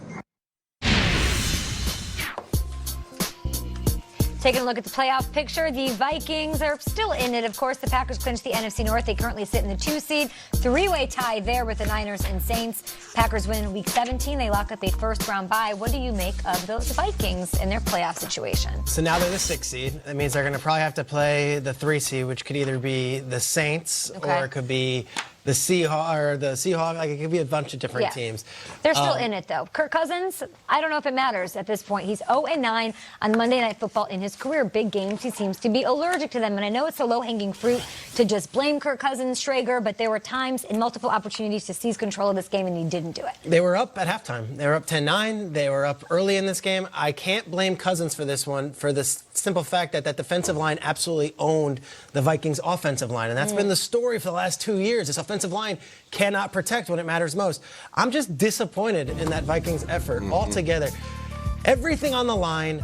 You've got all the stories about Kirk Cousins and not being able to win on Monday night, and so many different people trying to stand up for him and saying, you know what, Cousins is actually having a better season than Rodgers. And then you go on Monday night at home with that crowd, and you lay the worst egg of the season. I have no confidence going into January this team can go on the road and beat the Saints or the Seahawks. Get out of here. That was an awful loss last night. Couldn't stop anything from that Packers defensive line. Cousins was bad, but everybody was bad. A complete no-show from the Vikings offense, and that will not win playoff games. I think collectively we all have looked at Kirk Cousins and at one point said, he has to win this big game. Is he going to shine in the moments that matter the most? This wasn't Kirk Cousins falling apart. Like you said, in those highlights we just showed, it was a drop ball, pressure in his face, and then a couple of bad routes. There was a play yesterday, I'm sitting there watching, it's second and manageable. He drops back, and Reef, his left tackle, gets destroyed. And now it's 3rd and 19, and they are closer to their end zone than anything else. And I'm thinking to myself, how is he supposed to have a good game if, one, they can't protect him, and if it's only Stephon Diggs trying to get open? As much as I love Adam Thielen, he just didn't seem right. I mean, there was a couple plays where the DB was standing on top of him because he didn't have the burst and the speed to get past him and run routes like we're used to. So he's out there basically just eating up space. For me, as much as I would love to blame one individual, this isn't that. Adam Thielen being banged up and Dalvin Cook being out, it hurts. It's like Seattle losing Carson and Penny. Like, what are they going to do? Who are they going to call? Who's going to step up? Boone did okay, but he's not Dalvin Cook. Just seeing Dalvin on the sideline, he didn't do much. I'm just like, oh, man, I wish he was playing. Because when he's on the field, he's not just a guy that can help this offense. He's one of the best running backs in football. Bah humbug. This sucks. If you're a Kirk Cousins enthusiast, this is like the 8-year-old getting clothes for Christmas. This is a terrible, terrible disappointment. The story of this game was the Packers were terrible earlier. Rodgers interception, fumble here, and the Vikings did nothing with it. Like, they should have been way ahead of this game, and they couldn't. Kirk did not play well. Everyone who's the Kirk Cousins champion will point out stats this, and they always say, at home, can't beat him, undefeated at home. They just got thumped at home. I absolutely thumped. And Monday Night Football, Thursday night, Sunday night, whatever, this was a terrible, terrible buzzkill for the Kirk Cousins reckoning storyline, which I champion. And you and I have talked about before, there's a lot of fake news in that record. Yeah. Nothing fake last night. That was a massive buzzkill around Christmas time that you really can't find. Do you remember the movie Gremlins? Yeah. Wonderful movie, Mogwais, Gizmo. It's a great kids movie, okay? A lot of fun. Kirk Cousins. How's it end? In the middle of the movie, inexplicably, Phoebe Cates decides to tell a story about her dad decided to go down the chimney to play Santa Claus, and he broke his neck and died, and that's how she found out the truth about Santa Claus. And you're like, I thought this was a kid's movie. What in the hell? Yeah. That's what happened last night. I feel like the Vikings and the Kirk Cousins are a great story, heartwarming, and Kirk Cousins is dead in the chimney. I'm like, cover from my eyes. So That's a terrible Christmas So story. are you out? I'm glad that you're saying he had a bad game. Terrible. Because a good player, a great player, I love him, but a tremendous player will win the game. He was held to under 50% of completions. He had under 100 passing yards going into the fourth quarter. Yeah. Didn't capitalize on any of his mistakes. Where do you stand with his Viking squad going forward? That was everything. You know, I thought last night, truly, I thought that we're going to decide who's going to be in the North. Who could knock off the Saints? Yeah. Who could knock off the Niners? It ain't the Vikings. I mean, I kind of joked about this. You know how we've gotten on the Texans for, if you're going to show up in costume to the stadium, you better have a great game. They wear all those costumes. Yeah. Adam Thielen wears the light-up Christmas sweater and then Ugly sweater. 0 catches, Funny. complaining about pass interference. Say that he didn't show up. Like, he should take some just like Cousins should. What if the Packers defense is really just that good? They're really good. Even so, you can't be They're considered nasty. legitimate They if are. you're at home in Week 16 with the division on the line and you lay. Okay, but with egg. that said, Stop. they're in the playoffs, and in that first half, made that offense for the Packers. Oh, yeah, defense is good. Extremely average. Defense is good. They're all over the place because the defense hasn't been good. The numbers over the season are not great. But they showed up. At this point, if we don't know what the team is, I got no time. Get this man some eggnog. I We'll know. be back. We got to hop Velvet's over back. to the AFC. We'll talk about the Patriots, whether or not their offense is back. And who is the biggest fantasy draft steal of the season? I'll hand out some awards next. Ooh, how about Aaron Jones? So good. 19, he doesn't have 20 touchdowns. Vikings, I'm on your side. It takes a lot to raise a family. A good job, a good salary, and some patience. A lot of people my age are drowning in college debt. But I chose a different path.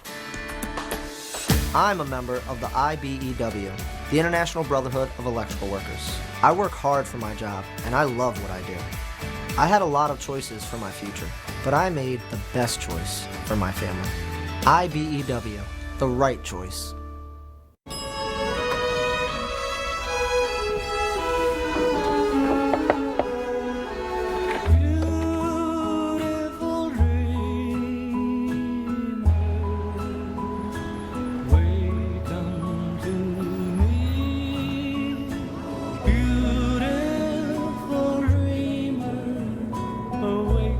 There's a booking for every resolution. Book yours at booking.com. I used to have more hair. I used to have more color. And I used to have cancer. I beat it. I did. Not alone. I used to have no idea what the American Cancer Society did. Research? Yeah. But also free rides to chemo and free lodging near hospitals. I used to maybe give a little, then I got so much back. I used to have cancer. Please give at cancer.org. In a world where everything gets a sequel, it's finally time for Geico sequels. Classic Geico heroes starring in 6 new commercials with jaw-dropping savings. Vote for your favorites at geico.com/sequels. Which way do I go? I don't know. I'm voting for our sequels. With Geico, the savings keep on going to a screen near you. Dang woodchucks! Geico sequels. Vote and enter to win today. On the next NFL 360, the heroic story of Kenny Moore saving not 1, but 2 lives. Kenny saved Chief that day, and arguably, he saved Max. NFL 360, tonight at 8, only on NFL Network. Sunday isn't over until Dion hits up the day's biggest stars. If you ball, you get the call. I love his bravado. I love the swagger. It takes 2 to make him go. NFL Gameday Prime, Sunday at 11:30, live on NFL Network. Check out the size of this stadium. Go Lions!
Welcome back to Good Morning Football. Now, the 49ers, they pulled off a dramatic come-from-behind win over the Rams on Saturday night, seizing control of the NFC West in the process. So let's go to the True View video and break down a unique look why Jimmy Garoppolo is playing big in some of the biggest moments of the game. Let's go. All right, here we go.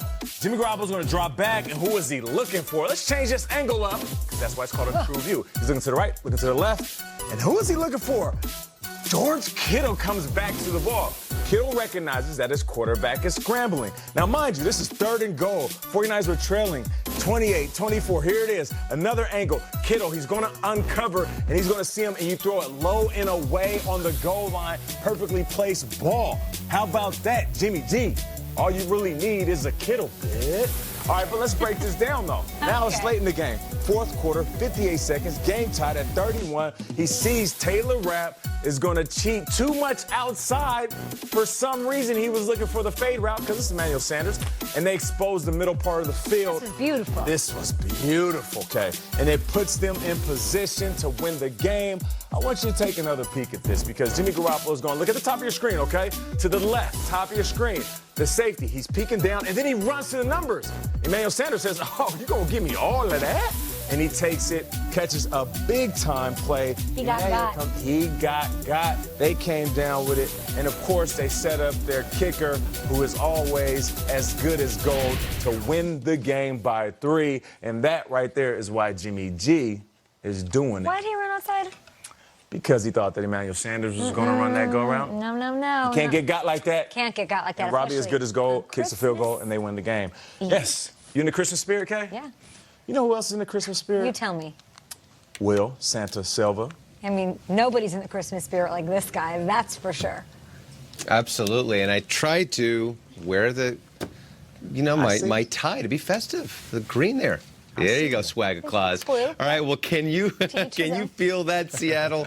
There is a beastquake hitting the Emerald City. NFL Network insider Ian Rappaport reporting Marshawn Lynch signing a 1-year deal to return to the injury-depleted Seahawks. Now, according to NFL Network's Tom Pelissero, Lynch has been working out intensely in recent weeks. He last played for the Raiders in 2018 before an injury ended his season early. Seattle's backfield depleted by injuries as Chris Carson, C.J. Prosise, and Rashad Penny all lost to injuries.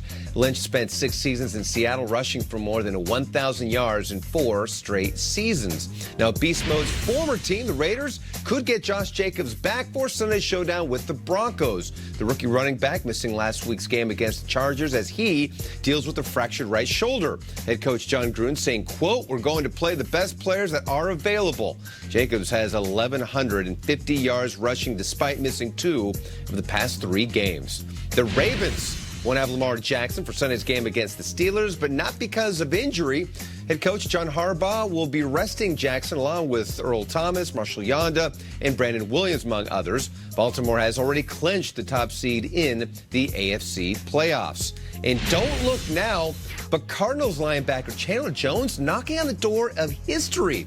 After 4 sacks against the Seahawks, Jones with 19 on the season. Folks, he is another 4 shy of breaking Michael Strahan's single-season record of 22.5 sacks. Jones has already set the Cardinals franchise record, surpassing his old mark of 17. Now, Jones saying he had no idea he was close to Strahan's mark until Larry Fitzgerald told him about it. Jones saying, quote, "I try not to think about the numbers. I just try to play." So that is definitely something worth keeping our eye on, Kay. We'll see what he does. I guess, but I'm super into the numbers, and if you play fantasy football, you are too. Will, thank you so much. Yep. We'll talk to you in a bit.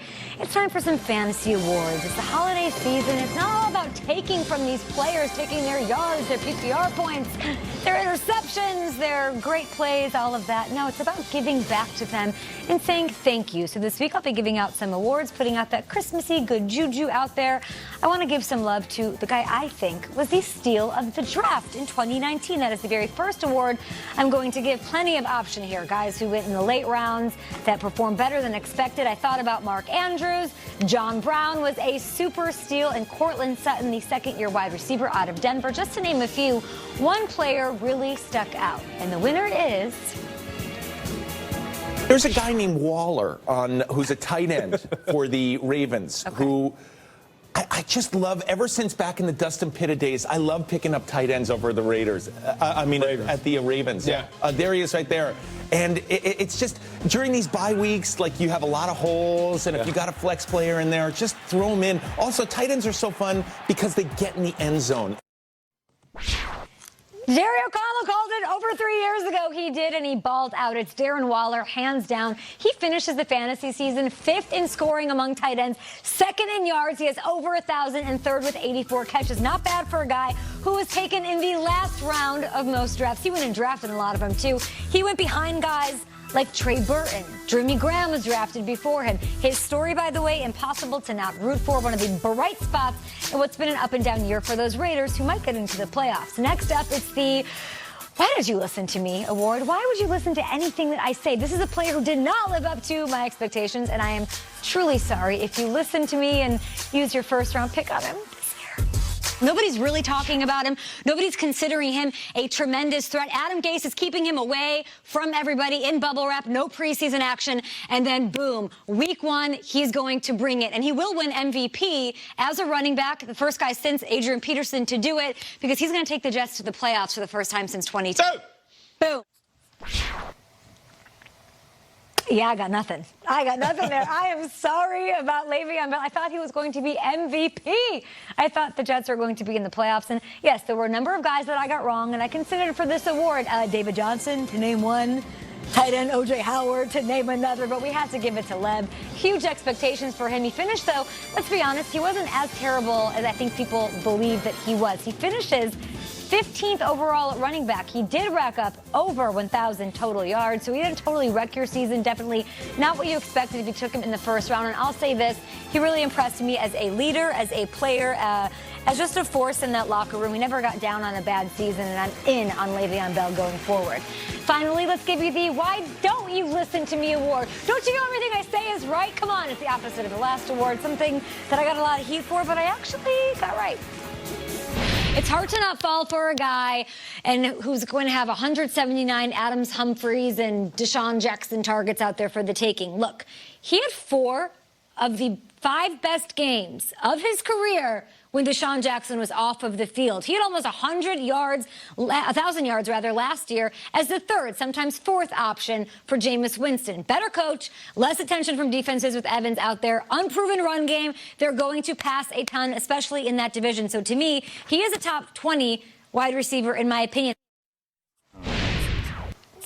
I called it. I said Chris Godwin and Mike Evans would both be in the top 10 at receiver, and they are. Chris Godwin actually finished as the 2nd highest scoring wide receiver. Mike Evans finished inside the top 12. He's a wide receiver 1, despite both missing games to injuries. They combined just under 2,500 yards and 17 touchdowns this year. Jameis, I love you. Thank you. We're wrong about O.J. Howard, but right about everybody else.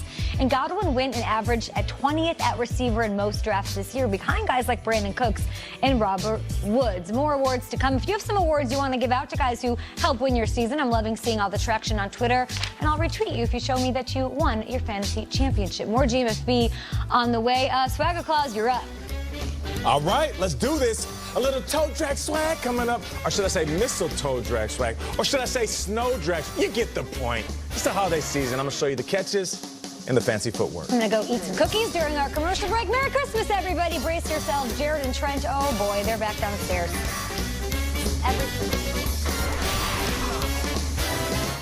This is Fracture. Just upload an image, place your order, and it'll show up at your door, beautifully printed directly on glass. And this isn't just another frame, not just another canvas. This is new. This is a Fracture. Visit FractureMe.com and print one today. We got one of those new purple mattresses, and it is amazing. You have to try it. Oh, this doesn't feel like memory foam. No. This feels amazing. Right? What is it? Actually, it's called Purple, and it's a completely unique comfort technology, meticulously designed to cradle and support the human body. Cool. Through the holidays, buy a mattress and get a free premium gift bundle. Get yours today at purple.com/TV. When your back hurts, you can't function. It comes on and it'll hit you. I can't get out of bed. Introducing the new CopperFit Advanced Back Pro. For more power, more support, and more confidence the minute you put it on. Copper-infused compression fabric that form-fits to your back like a second set of muscles. It's a life changer. It really is. I haven't felt this good in a long, long time. Get yours now at advancedbackpro.com. Guys, how frustrating is it to find a great pair of jeans? Too tight here, too loose there, too long there? Standard jeans use just 2 measurements. Taylor custom jeans use 7 different measurements to give you the perfect fit. Your phone can measure you right now. Download the Taylor app on iOS or Android. Choose from hundreds of styles. Taylor measures you digitally and is 20% more accurate than a professional tailor. With free shipping and a money-back guarantee, get your new favorite pair of jeans today. Taylor, available on the Apple App Store or Android. Nobody would be crazy enough to build a boat out of glass.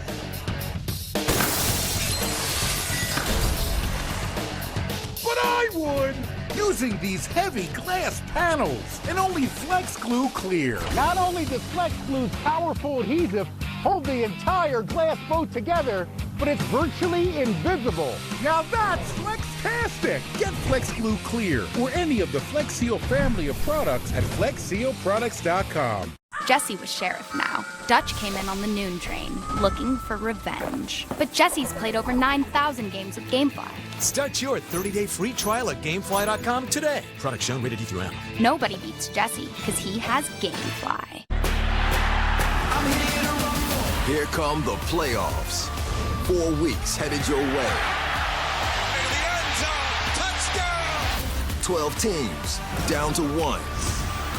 Second chances, 0. We're all over it. 24 hours a day, 7 days a week. Get ready. Get set. Get the playoffs. One network, all postseason.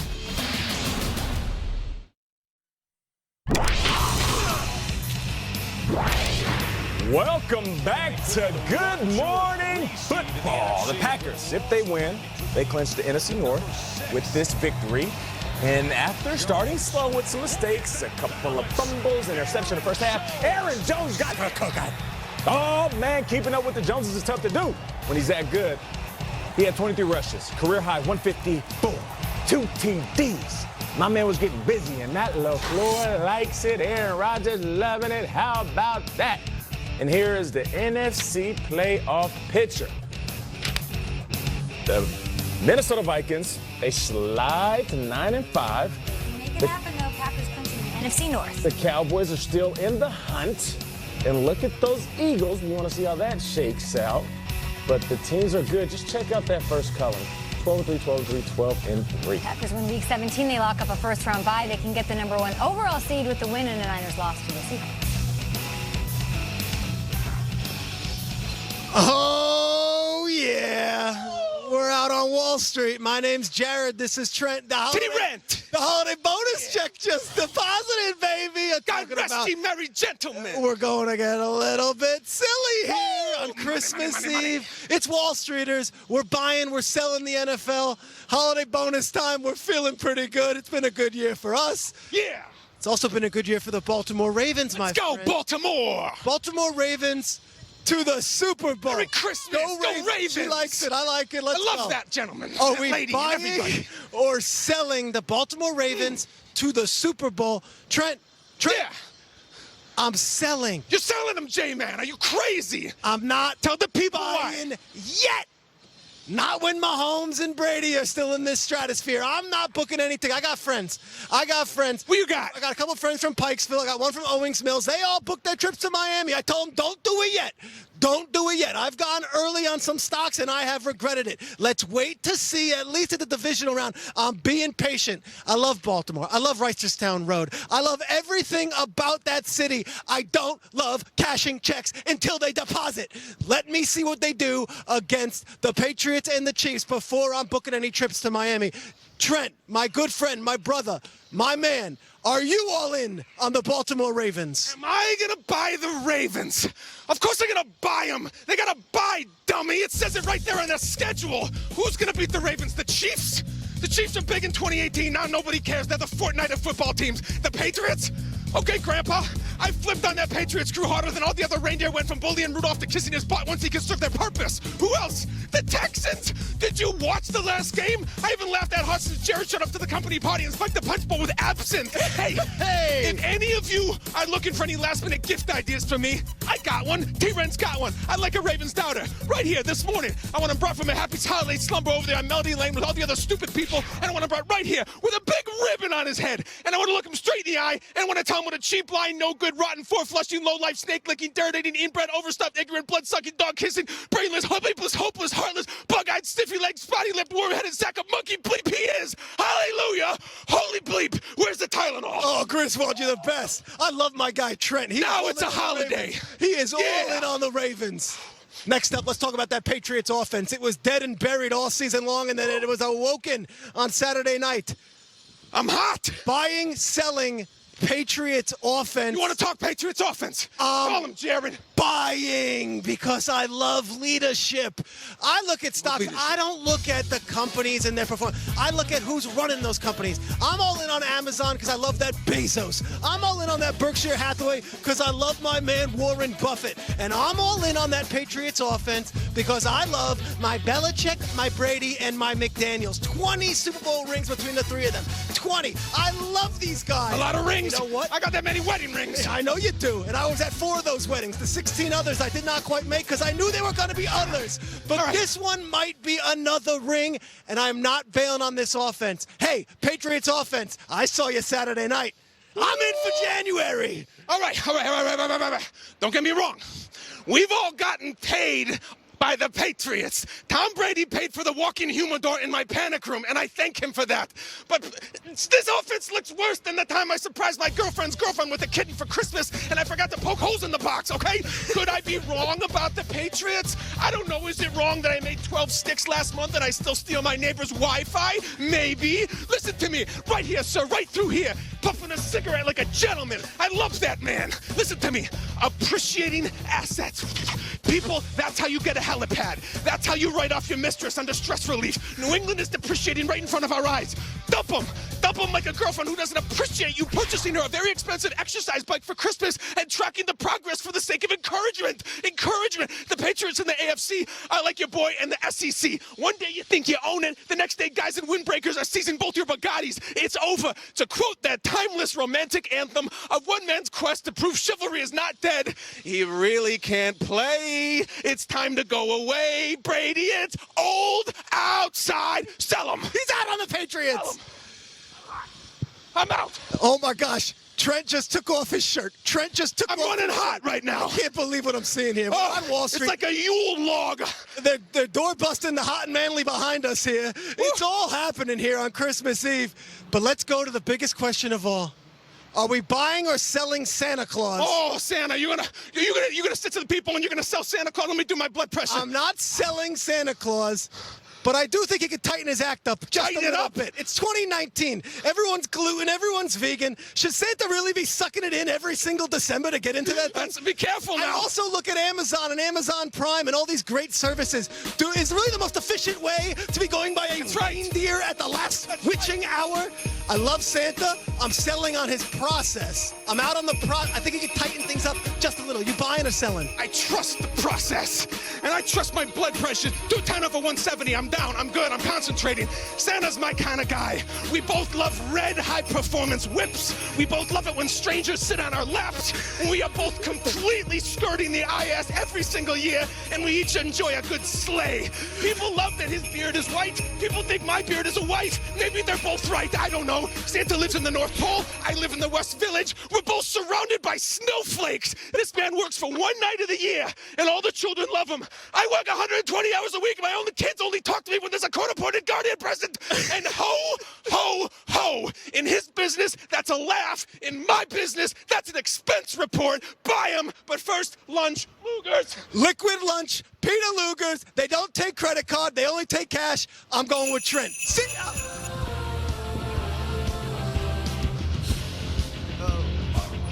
Oh, man, Beast Mode is back. Woo! If that don't win us the Emmy, I don't know what will. Marshawn Lynch, how is he going to help the Seattle Seahawks? I say it's a storybook ending.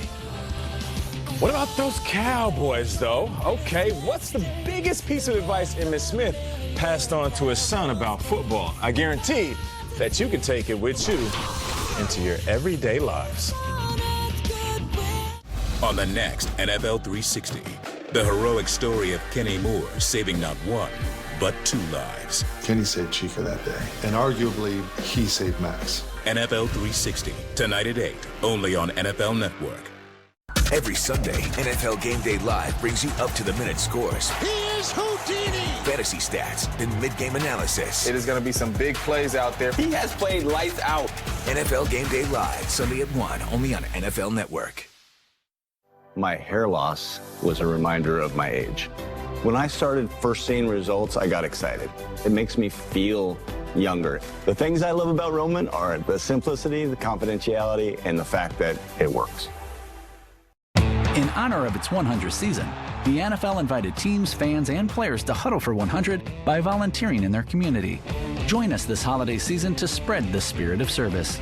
Make your minutes count at nfl.com/huddle for 100. Pain, swelling, stiffness. When your hands hurt, you can't function. Until now. Introducing the new Copperfit compression gloves with Sure Grip technology to give you more power, more control, and more agility than ever. Our most advanced copper-infused compression fabric woven into an ultra-lightweight performance glove that fits like a second skin to support relief and recovery of sore muscles and painful joint stiffness. And new Sure Grip bands built in to provide a strong, non-slip grip for more power and control. You need total control of your hands when you're doing anything with construction. Your hands are your livelihood. The Copperfit gloves are great. The grip is outstanding here with these different ribs. It makes my hand a lot more usable. It just feels like you're just ready to start the job. The gloves have been a game changer for me. They help with flexibility and pain and soreness. They allow me to do my job even better. Breathable wicking fabric with an open finger design for full range of motion, feel, and control. They relieve my pain. When I grab something, I'm not in pain. The support or whatever magic these things do, I don't know what it is. It doesn't matter to me what it is, it works. I get a lot of pain, and it can make it difficult to do the smallest thing. While I'm wearing this, I do not have any pain. I can use it on the keyboard, I can use my phone, I drive with it, I sleep with it. I love this glove. The new Copperfit compression gloves with Sure Grip technology. Relief from painful muscle and joint soreness. Guaranteed or your money back. Call 1-800-249-2701 or on the web at getcopperfitgloves.com for only $19.99. Order right now and your shipping is free. I tried it, I use it, I know it works. Copperfit gloves definitely just make my life better. I've used Copperfit before. This has helped my hands so much. These things work. Feel better with copper-infused compression. Ask for it by name. Copperfit compression gloves. We reveal the greatest quarterbacks in NFL history. He would try throws that others wouldn't. They played for their team. They played for their teammates. And the crowd loved him.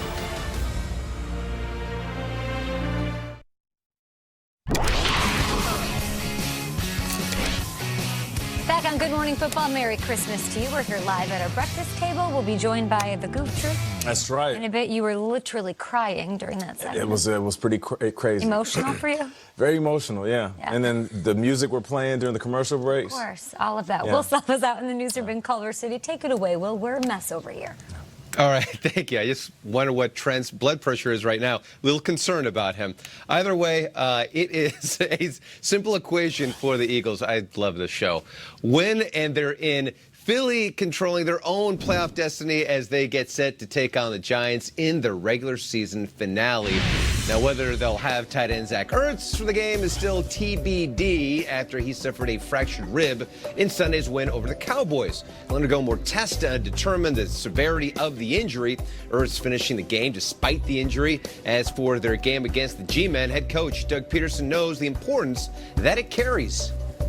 We've got a lot on the line. I mean, we've got the NFC East. We've got a possible playoff spot. I mean, you know, what we've done to this point, does it matter? Yeah, it matters. But you know what? It's about going, 1-0 this week, and again, putting the hard work and the preparation in to to try to win a game. And it's hard, but our guys will be up for it. And these guys are up for this. Leonard Fournette and Miles Jack recently holding a holiday shopping spree for 50 kids for the Boys and Girls Club of Northeast Florida. Each child in attendance receiving a new bike and helmet to go along with $100 to spend on themselves, family, and friends. Well done, guys. And the Panthers beginning their search for a new head coach. NFL Network's Mike Garafolo reporting the Panthers interviewed former Packers head coach Mike McCarthy after their loss to the Colts on Sunday. McCarthy fired from Green Bay near the end of last season after 13 years with the Packers. In an interview earlier this month with our Tom Pelissero, McCarthy saying he has spent the past year studying newer offensive philosophies and steeping himself in analytics, and that is something obviously the Panthers are looking for. And now with the departure of Ron Rivera, they're getting an early start on coaching candidates, and McCarthy is apparently at the top of that list. Steeping himself in analytics. Well written, Will Self, but you're bringing it on Christmas Eve. A couple more puns in there would just make me happy. Welcome to our show, Good Morning Football. If you're a first-time watcher here on Christmas Eve, we're one happy family here on the show, and this year family and tradition do take center stage. The new NFL Network series, Passing It Forward, profiles legendary football families sharing their love of the game with the next generation. And next week on our first installment, we'll feature the NFL's all-time leading rusher and his high school son who's making a mark of his own.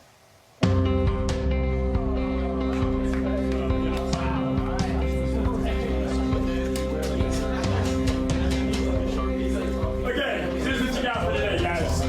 Got a handout that goes with your chapter 16, which is going to be on trade. Game day in Dallas. Jesuit College Preparatory School's star running back mentally prepares for the biggest game of his young career. Longview, Texas, round 2. First time I played them was my sophomore year. The outcome was not what we expected it to be. It was a hard feeling to have to get blown out like that. Emmett James Smith IV, EJ, is the son of NFL legend Emmitt Smith. Emmitt Smith has eclipsed Walter Payton as the NFL's all-time rushing leader. Long live the king! The Super Bowl champion and Hall of Fame running back never expected his son to follow in his footsteps. Golf was my first sport. Then I actually started playing football. Even then, I had to push my dad to actually let me play tackle football. I am completely humbled by the fact that my son has chosen this sport. When it came down to his middle school, it was like, Dad, I want to play football now. I said, you sure? He said, yes, Dad. I remember you used to run funny. No, like for real. You used to run like with your arms like this. And I looked at you, I said, baby, please, please help him. And what did you say to me? Just no, let him have fun. I want him to figure some of this stuff out. As a kid, he didn't want me to lose the enjoyment of the game and pretty much just let me be me for a little bit. I've learned a long time ago that you have to allow a person to choose their path. EJ's football path has led him to a conference playoff showdown with the Longview Lobos, the defending state champions. No one expects Smith and his Jesuit Dallas Rangers to win. Here we are, the crown jewel of the Dallas Independent School District, John Kincaid Stadium. This is the 8th time these two teams have met. Jesuit winless in the previous 7. Watching him doing all the things that you need to do physically to prepare for this game, I feel a sense of pride. He's doing what he wants to do, and he's doing it his way. I'm carrying 3 generations behind me every time I get on that field. It's trying to live up to my best self. Not my dad, because he already played. You know, I have to try to reach my highest potential. They'll hand the ball to E.J. Smith around the corner. He's gonna go to the 20, the 10, on 4th and 2. A 41-yard touchdown run by E.J. Smith. And how about that? I'm like every mother and father. Anxiety. It's out the roof. They hand it off to E.J. Smith. He drives. He's toward the end zone. He's still on his feet. Did he get in? Yes, he did. Tension. Why? Got to make a play. It's all over my body. Hand off. E.J. Smith. Watch out. 10, 5, touchdown, Jesuit. And E.J. Smith is in for the third time tonight. Fear is there as well, lurking in the back of my head, because it is a brutal sport and anything can happen. Hand off. E.J. Smith again. He cuts it up. He dives for the end zone. Touchdown for the fourth time tonight. And so my happiest moment, seeing my kid walk off that football field, that's a win. That is a win. Good job. Good job. Tonight, E.J. Smith and the Jesuit Dallas Rangers win on the scoreboard as well. 4 touchdowns and a victory over the defending state champs. That's a drop the mic moment. People are saying, oh, that's Emmitt Smith's son, this and that, but I'm out here to prove them wrong, prove them that I'm something new and something different. He has his own God-given talent. He's completely different than me, and he wants to get better every day. For the Smiths, the game is an enduring bond that connects generations. We have spent many a day, many a night around this game called football. It's just a part of who we are. There's opportunities out there for me already because of who my dad is, and with that, I can't be complacent about it. Your first initial pass is outside. If he jumps outside, get underneath him.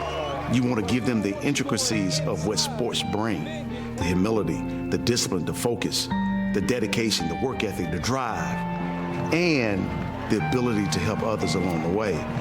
Just being able to have him in my corner, it means a lot. You know, he's been a great dad, you know, great coach, and a great mentor. Boy, that's what I'm talking about right there. That's how you put it down. Being a football family is being a family, period. Forget football. Football is just a part of it. The nucleus is the family. Mama, EJ. There we go. Yeah, baby.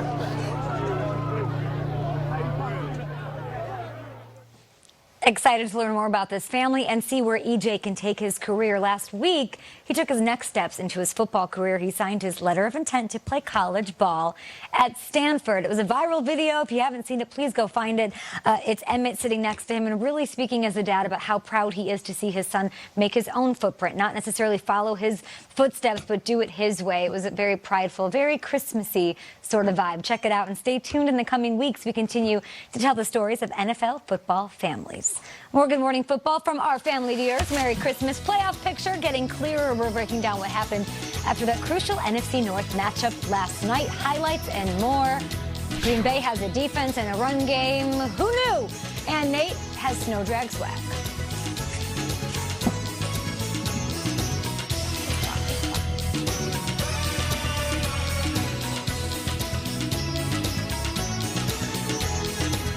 Phil Swift here. This holiday season, get everyone on your shopping list the Flex Seal family of products.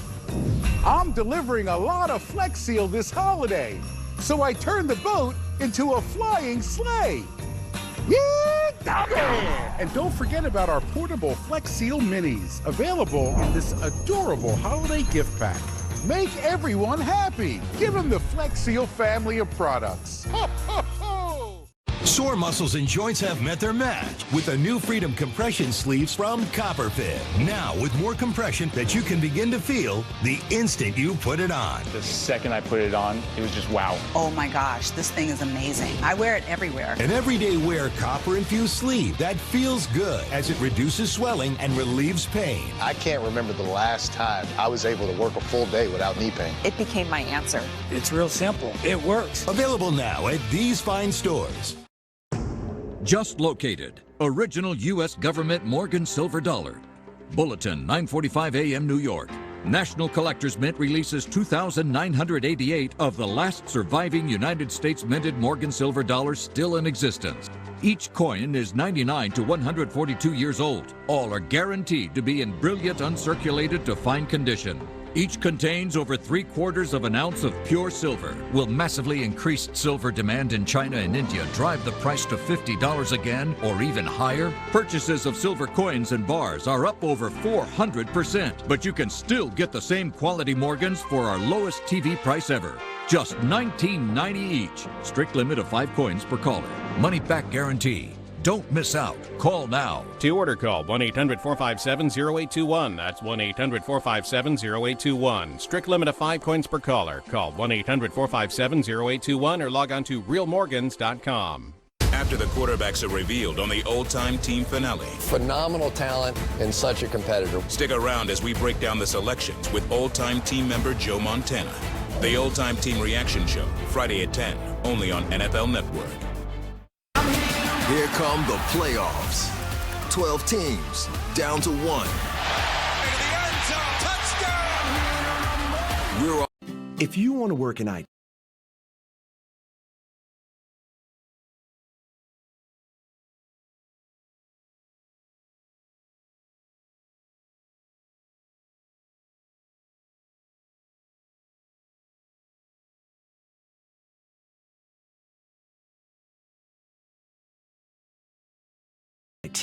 Here's a tip.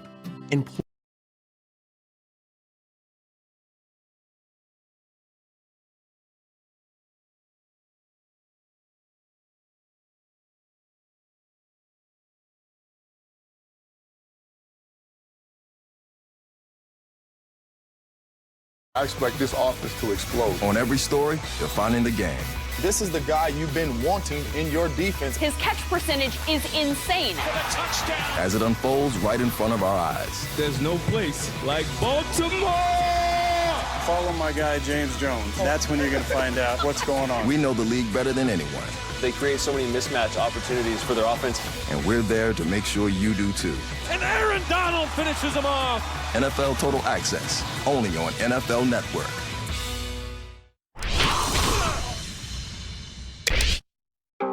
Toe drag swag, toe drag swag, toe drag swag, toe drag. You seen that passing toe drag? Round here we call that the swag. Replay the catch and you see the cleats tearing right through the grass. Complete the play and stay in bounds. That's when they get to talking. Just make sure that you was swagging and dragged your toes when you caught it. Oh yeah. Toe drag swag, toe drag swag, toe drag swag, toe drag swag.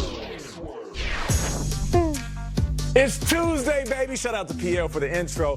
And it's Tuesday, so you know what that means. It's Toe Drag Swag Tuesday. Or should I say mistletoe drag swag? Or should I say snow drag swag? But let's get right to it because we got some really good highlights. You know, I'm in the festive mood. Hey, I had to show you a little something. Who that? Shout out to Howard Russell, the Sketch Lab. That's me. You know what I'm saying? This is on the Christmas card for the Burlesons. We didn't take pictures. We just did animation this year. Cool. So I hope you like it. Hopefully he transformed into Swagger Claus. But let's start with Saturday's action. I was actually at this game. Now here's the thing. Now, even though Jameis Winston had as many interceptions as Vince Vaughn and Reese Witherspoon had weddings in that Christmas movie, he's still a good quarterback, you cotton-headed ninny muggins. Sorry, I didn't mean to curse on TV.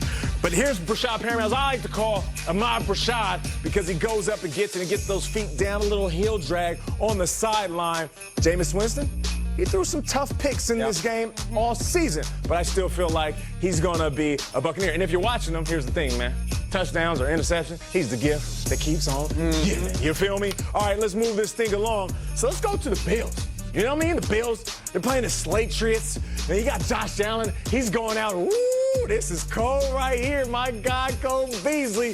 This is so cold. I'm going to call him North Pole Cole Beasley. Hey, listen, Josh Allen and Cole Beasley got a great connection.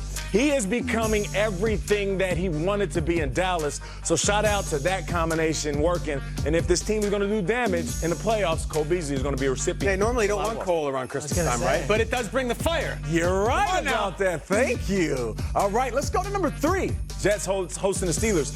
Now, Duck Hodges, he's looking for Jalen Samuels. He's trying to make something happen. You know, and I was home alone when I saw Marcus Macaulay Culkin snatch this ball out of the sky. Marcus Macaulay Culkin? Exactly, Strays. So he goes up and gets a little toe drag snag. Usually it's just receivers, the skill players. But check him out. High points the ball and then gets that left foot down. And then right before he goes out of bounds, he gets the right one down. See, I love it, man. Yeah, Marcus Macaulay Culkin. Doesn't that make sense? Yeah. And plus, shout out to his quarterback, known as the Wet Bandit. Oh, gross. God. Ew. You know we love it. Sam's like, I don't know you, and I don't find that funny. I caught that. That's great. All right. You laughed, though. Of course I laughed. All right, here we go. Let's go to number 4. The Browns taking on the Ravens. Who is he looking for in this one? This was a beautiful throw and catch on the sideline. Kareem Hunt. Ooh-wee. How about this? This is like, just when you... What is it? Do it. Just when you thought he was gone, he comes right back. Like Michael Keaton and Jack Frost. Like, is it just me or did that movie creep you out? Scary as hell. This is a weird movie. It's supposed to be a holiday movie. His dad turns into a snowman. That snowman will come after you. Yeah, you ain't lying about that. But check this out. He catches it with his hand trapped with his body. What's Jack Frost have to do with that catch? Because just when you thought Kareem Hunt was gone, he came back like Michael Keaton and Jack Frost. There's something very meta of you trying to get both toes down on your wordplay. You know, like sometimes you get it in, sometimes you don't. Hey, did I get my feet in, Hammer? Yes, it's a catch. It's a catch. All right. So this is beautiful. What I do love about this, though, he's in the air and puts his feet almost parallel right in front of each other, and then he gets the dead leg. So it's a combination of a toe drag and the dead legs. But shout out to my guy, Kareem Hunt, back in business making plays for his team. We'll see what happens next year with that backfield. All right, number 5. Let's stick with the same game. You know what I'm saying? Because Odell Beckham, he's making plays, and I don't care what you say, he is still one of the premier playmakers in the league. He goes up, snatches it over one of the best DBs in the business, Peters, and it comes down with the ball. Now, it's funny, because everybody said that Odell was going to act like Bad Santa. Right. But he's not. And even though he wore the Grinch cleats, I mean, listen, Odell, he brings the entertainment. I mean, if he doesn't, who will? All right. Hey. Wow. That's good. People at home are loving these punts. Are you okay with that? All right, but here's the thing. Odell Beckham, still a playmaker. And I get it. People are saying, well, Odell wants to be gone. He's telling teams, come get him.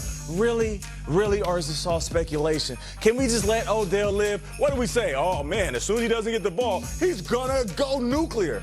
He hasn't. He was very peaceful with Freddie Kitchens. He's just trying to win. Trey, you yelled at producers louder than he yelled at Freddie Kitchens. Oh. All right, let's get this thing going. But this is the toe drag swag, and here's the thing, man. Happy holidays to all you guys. Swagger Claus. And I hope your holidays are as lit as that fishnet lamp from a Christmas song. Hey, fragile. From our family to yours, happy holidays. And that right there is your toe drag swag Tuesday. Good job, Swagger Claus. Good job, buddy. Appreciate it, guys. Who will? Yeah, if he does it. Who will? Who will? I think it's the best one. Thanks. Best one ever? Of the segment. All right, I like it. More Good Morning Football on the way. Is Patrick Mahomes the best ever? Ever? Forever, ever? Who will say so? We'll break it down. Coolest plays of the week up next. And a battle for the NFC North last night. We're breaking down the playoff impact up next. Merry Christmas. Triggs, you better do a holiday pun in there. I've got plenty.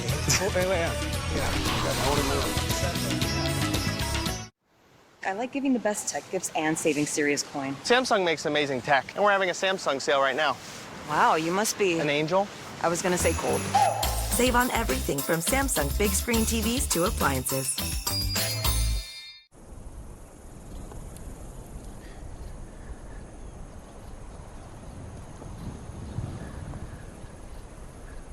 Motor? Nope. Not motor? It's pronounced motor.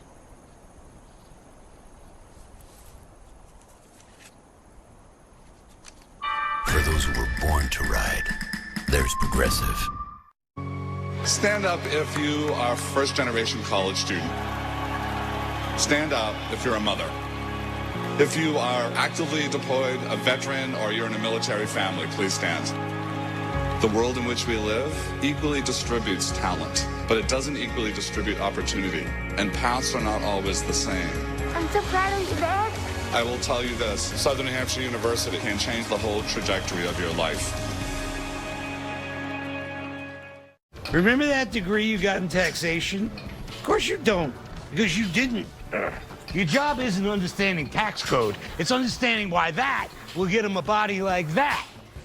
Move. That. Your job isn't doing hard work. Here. It's making her do hard work. And getting paid for it. Snap and sort your expenses to save over $4,600 at tax time.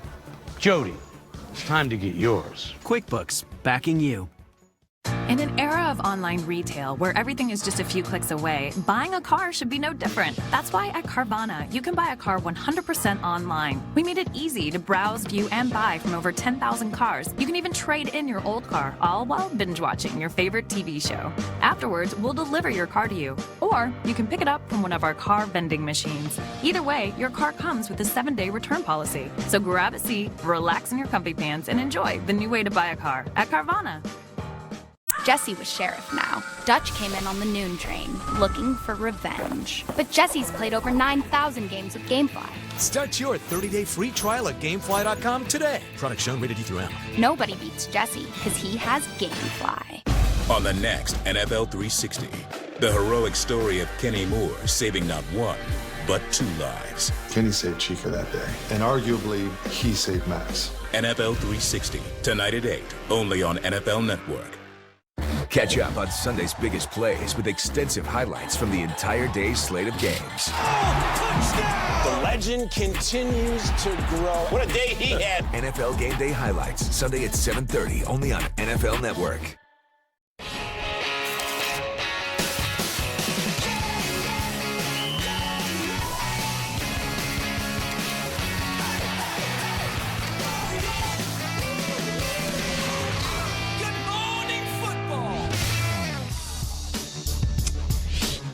I woke up in beast mode, Nate. It happened while you were sleeping. Our NFL insider, NFL's very own Ian Rappaport, told us that Seattle has found help in their backfield, signing that guy, Marshawn Lynch, to a 1-year deal.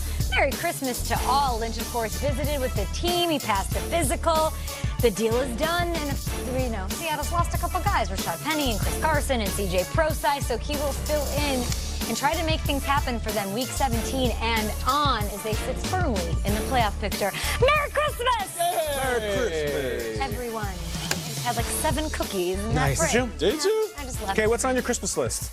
Oh, that's a great. I have nothing. Marshawn? Nothing. That's pretty fun. That's really fun. It's really, but I mean, we haven't seen him in a long time, so I'm trying to temper my expectations. How about you? It's a December to remember with Marshawn to Seattle. That's it. I normally just want quiet, just want silence, but Marshawn coming back is really cool. I'm happy. Somebody just hit me up on Twitter. They said, does Kay need a boo thing for Christmas? No. Oh. I'm all booed up. Thank you. all booed up.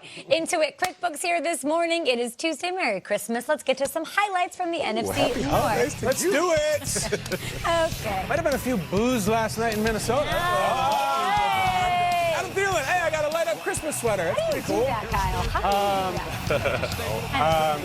And Adam Thielen did not have any catches in this game, which is a big problem because the Vikings offense wasn't there. The defense was early, putting on a show.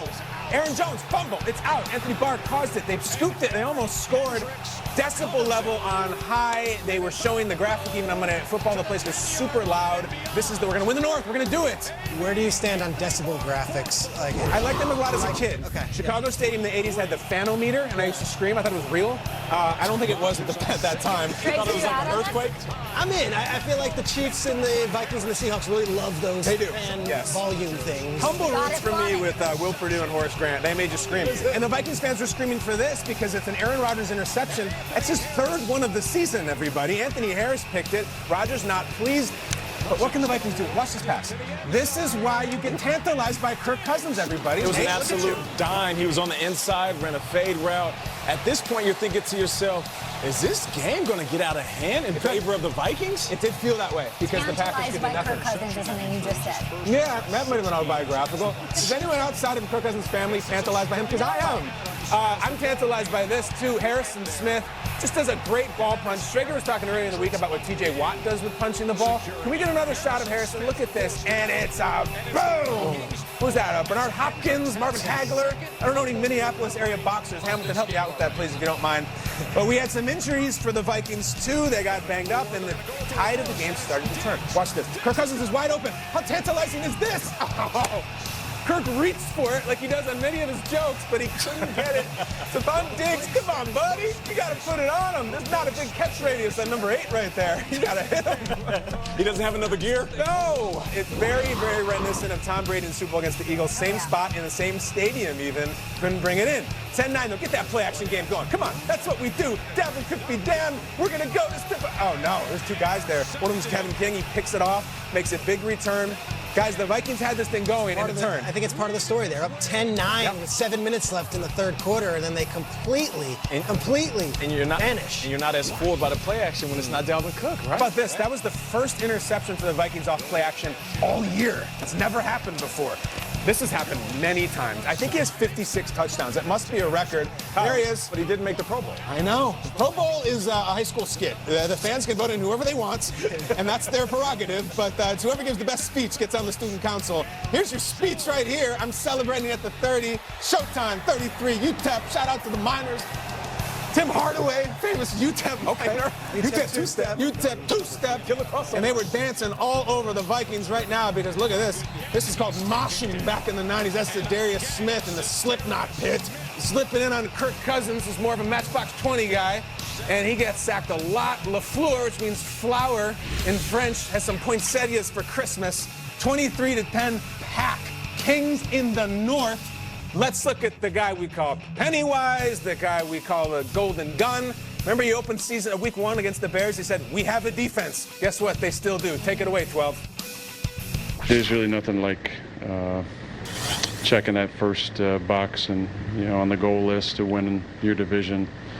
Obviously secures a home playoff game, and now we're playing for even more coming up next week. It's a tough place to come into, too, and play. The crowd was electric. And we knew it was going to be tough, and that's a damn good football team. So just real happy for our guys. That was one of our goals, is to win the division. Well, you achieved goal number 1 with excellent manicured eyebrows. Oh, those brows are so good. The quarterback who threw his first interception since back in week 6, third of the year. Now we flip it to the NFC playoff picture where we have a bit of a tie. 3 teams sitting at 12-3. The Niners have the tiebreaker for the 1 seed because they, of course, beat Green Bay and they beat New Orleans. The Packers have the tiebreaker over the Saints because they do have the better conference record. So this playoff picture, very intriguing, a lot of ins and outs. And then, of course, Nate, we have the addition of Marshawn Lynch to add to some of the excitement. Yes. Does that change the way you look at this playoff picture? It does. I feel like this time of the year, if you're playing good football, that's one thing. But if you're healthy, it gives you more confidence. And that's what Seattle had on its side for so long. Their playmakers are healthy. Russell Wilson is always on the field. Tyler Lockett had a run of consistent games where he wasn't banged up. DK, all these things were going right. And then the one position that anchors this squad, regardless of how good Russell is, regardless of how good the wide receivers are, the running backs go down. And we're not talking one guy. We're talking your superstar in Carson and then your young superstar in Penny. And that just hit me low. I mean, it was like a blow to the kidney, and I had to get up off the ground. But then all of a sudden I got news that Marshawn is back. Now, I'm not saying this takes me from hoping that the Seahawks do a little bit of damage to them winning the Super Bowl, but if Marshawn Lynch is in any kind of shape, which I assume that he is. Kyle said something earlier in the show. He's just one of those dudes that are built differently. If you want to say he's born to run, he's born to run. Even when he has time off, he'll come back and play well. I feel like Marshawn Lynch will help these guys get that confidence they need back, that health they need back, and to be honest, a little bit of attitude. That's what I'm saying. Maybe Seattle needs that nasty. Can he fix what's wrong? There's something wrong with the Seahawks. They have an amazing record, and I'm not dogging them, but the fact of the matter is they were smacked around by the Rams and Cardinals and barely held on to a thread of life against the Panthers team. So we're asking Marshawn, I just want the expectations to be he comes in here and outproduces and outperforms Chris Carson because there's other things that are wrong on this. He was not a young player when he had the Beastquake run. He'd already had his Buffalo State. True. The Beastquake run was in 2010. We're about to be in 2020. A decade ago. You're asking a lot from a guy who has been really good in this league, hasn't played since week 6 of last year, and even when the Oakland Raiders thing happened, he wasn't really Marshawn Lynch. So I love Marshawn. I think he brings a lot of energy to the Seahawks. It'll be so fun. It'll be really fun. Energy and identity, too. It does, but I'm not sure he's what Carson was to that team. And to just say, okay, now they've got Marshawn Lynch, you're expecting a lot. In that conference, who do you like then? I think the San Francisco 49ers showed us something Saturday night that they hadn't showed yet, and they've won a lot of big games in clutch ways. They beat the Saints down in New Orleans, but to be tied in that game and to have 2 third and longs, which have been just a complete Achilles heel for them, third and long. They were 0 for 20 on 3rd and 15 or more all season. 4th down, last drive, Kendrick Bourne on a 3rd and 12. And then we go 3rd and 16. Garoppolo, please convert it here. We're on our own 25. Finds Emmanuel Sanders. Like, time and time again, this 49ers team has answered the bell. And now they go to Seattle, and Seattle beat them in their building earlier this season on a great Monday night game. I think a lot of people are like, all right, the other shoe's going to drop. The Niners keep on showing that they are who they are, and that's a really good team, and Garoppolo is a really clutch quarterback. I don't think they drop the ball on this. I think the 49ers go up to Seattle, take care of business, and lock up that 1 seed. Their estate piece, of course, is the win against the Saints. I mean, that's everything. And yet, I'm going to do this. Okay, I started the segment saying, what's on your Christmas list? I'm going to give you something you like. Okay. Christmas time is about you get the Christmas cards, all right? And one of the most fun things about getting the card is seeing the card from that same family last year and how have they changed and how the kids have grown up and everything. There's a lot of things to knock about the Saints if you want to. They've had some big injuries on defense. They did lose to the Niners. Let me show you the Drew Brees Christmas card from this time last year to this time this year because, oh my goodness. On the left column is how he was performing down the stretch last year versus now. 3 touchdowns, 3 picks, washed, arm isn't there, he doesn't have it. 13-0, 129.5. We can all be oohs and ahs about Michael Thomas breaking records and Kamara being back. It's all about 9. He is playing light years better than he was down the stretch. He lost to the Niners at home. I think he would take that game any day against Garoppolo head-to-head. The Breeze thing is massive. I don't think there's a quarterback playing better in the whole league right now than him. I like the Saints picking up stride. Christmas card looks great. Great, complete team. They look awesome. To bring it back to your Seahawks, it's them in Week 17, right? The guy you're talking about versus the guy. It's hard. All those things that I said, them having close games, some weird losses, injuries, losing Chris Carson, but they still have Russell Wilson. So that's what, it's like the great equalizer. Like, who do I trust in a big game, in a playoff-like atmosphere, even at home where I know that it's lost some of its luster up there in Seattle? Russell Wilson sort of makes up for all of that, but it's not on Marshawn Lynch's back is what my point was. Yeah, when it comes to the Saints, I mean, you can say that about every team, right? You know, close games, weird losses, and defense. You know, the Titans, without Derrick Henry, took them down to the wire. If we nitpick every single team, we'll find something negative about them. That's why I always emphasize or try to reemphasize their record. At this point, you are who you are. Everybody has some type of flaw. The difference is how big is your strengths and where does your weaknesses stack up? Now, when the weaknesses are at the same level, you're not going to do anything in the playoffs. But if you have strengths and it's like a minor thing on defense that you can fix, you're good. Any of those teams can make a run, just like the Saints, just like the Seahawks. I mean, the NFC is loaded. It's awesome. If anybody can make a run, Triggs, I ask you visit these stadiums. I know, Nate, you played in them. Who is it most important for to get home field? Home field is so huge, and historically, New Orleans and Seattle have always been places that are impossible to play. And yet, you mentioned it. I just watched an Arizona Cardinals team with Brent Hundley walk into Seattle and win. I saw Teddy Bridgewater walk into Seattle and win. I saw Lamar Jackson go into Seattle and win. And then New Orleans, Atlanta playing for nothing. A bad Atlanta Falcons team at that point in the season beat the Saints in New Orleans. So I am very curious to see how these home fields play in because historically, Saints and Seahawks impossible to beat. Don't count out Lambeau Field in January, dude. Forget about it. 5 degrees and snow. And I've seen Kaepernick run all over that field in January and beat them in playoff games. And Mike Vick, too. I've seen Eli beat them in playoff games. Who's most important to get home field? I was there. I think it's the Packers. I really do, especially the way they're playing this year. I think that defense needs the home field. I think they need the conditions. Kyle, you make a good point about Drew Brees, man. I think that blessing in disguise, that injury, Teddy Bridgewater holding down the fort, it's almost like he needed the rest. I know. And now he's playing healthier than any other quarterback. Triggs, he looks pretty cool. Do you have something cooler than this guy right now? Yeah, give me show something us? cooler. What do you have? How about a Landon Roberts? No, come on, Peter, get into it. Get into it. Patriots. Get into it. And how about this guy, Lamar Jackson? Cool plays, bro. Holiday edition. Oh. Jingle, jingle. Wait, so Landon Roberts, what's his number? 52. What's going on? Fullback. Got some sound bites, too. Oh, yes, he does. I'm Christina Stumble, and I chose the Spark Cash Card from Capital One. With unlimited 2% cash back on everything I buy, why wouldn't I get this card? I redeemed $115,000 in cash back, which doubled our marketing budget last summer. What's in your wallet?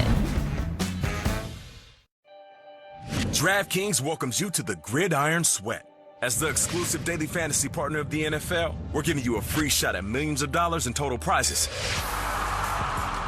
DraftKings packages everything you love about season-long fantasy into a single day, where you can play for the biggest prizes in daily fantasy sports.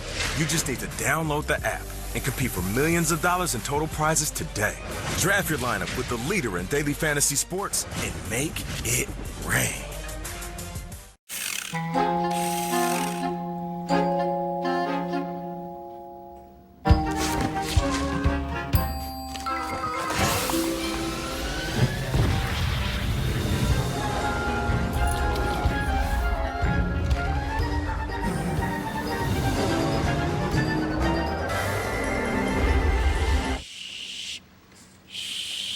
Should have just bought her the box. Imagination, what we deliver by delivering.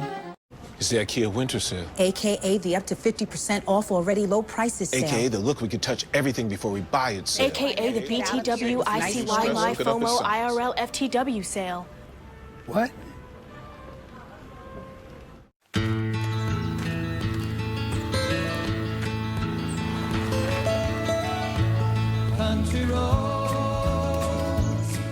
There's a booking for every resolution. Book yours at any price at Booking.com.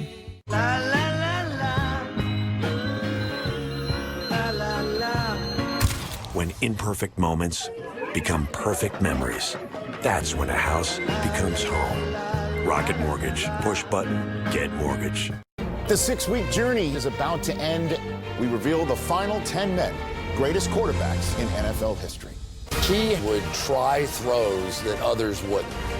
We talked about his toughness. Somebody told him they couldn't do it, and that was a driving force. What a ride it's been. It's hard to get there, and it's so hard to win it. They play for their team. They play for their teammates. And the crowd. When I was young, I used to have a gap here on the front and on the side. I would notice that people would always look at my mouth first, so I was looking for a fix, and Candid ended up being a perfect company for me. Introducing Candid. Straighter teeth for 65% less than the cost of braces. The anticipation of having a solution right there in your hands, they deliver everything right to your door. I'm just so confident now when I talk to people, you can't stop me from smiling. There's no comparison. It's Candid. Beautiful teeth, brilliantly simple. Visit CandidCo.com today. Or shop wherever you see the St. Jude logo. Check out the size of this stadium. Go Lions!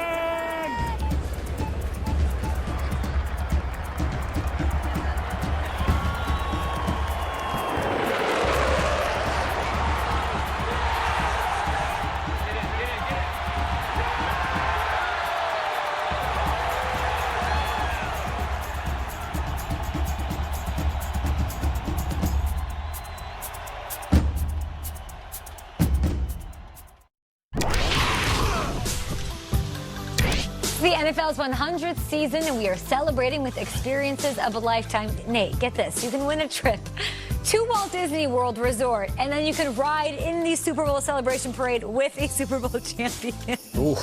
How is this a thing? This is amazing. Enter for a chance to win. If you forgot a Christmas gift, or holiday gift, or Hanukkah gift, do this instead. Submit a video of your best "I'm going to Disney World" and tell us why you deserve to make the trip on Instagram and Twitter. Tag @NFL and hashtag NFL100 contest for more. Okay. Okay, what? Music. What's up? What's up? How you doing? Billie Eilish or something. Hey. All right. It's cool plays, bro. We take the look at the best plays of the season. Hey, the Patriots offense is alive and well, and it's not because of Brady or Edelman or any of those wide receivers.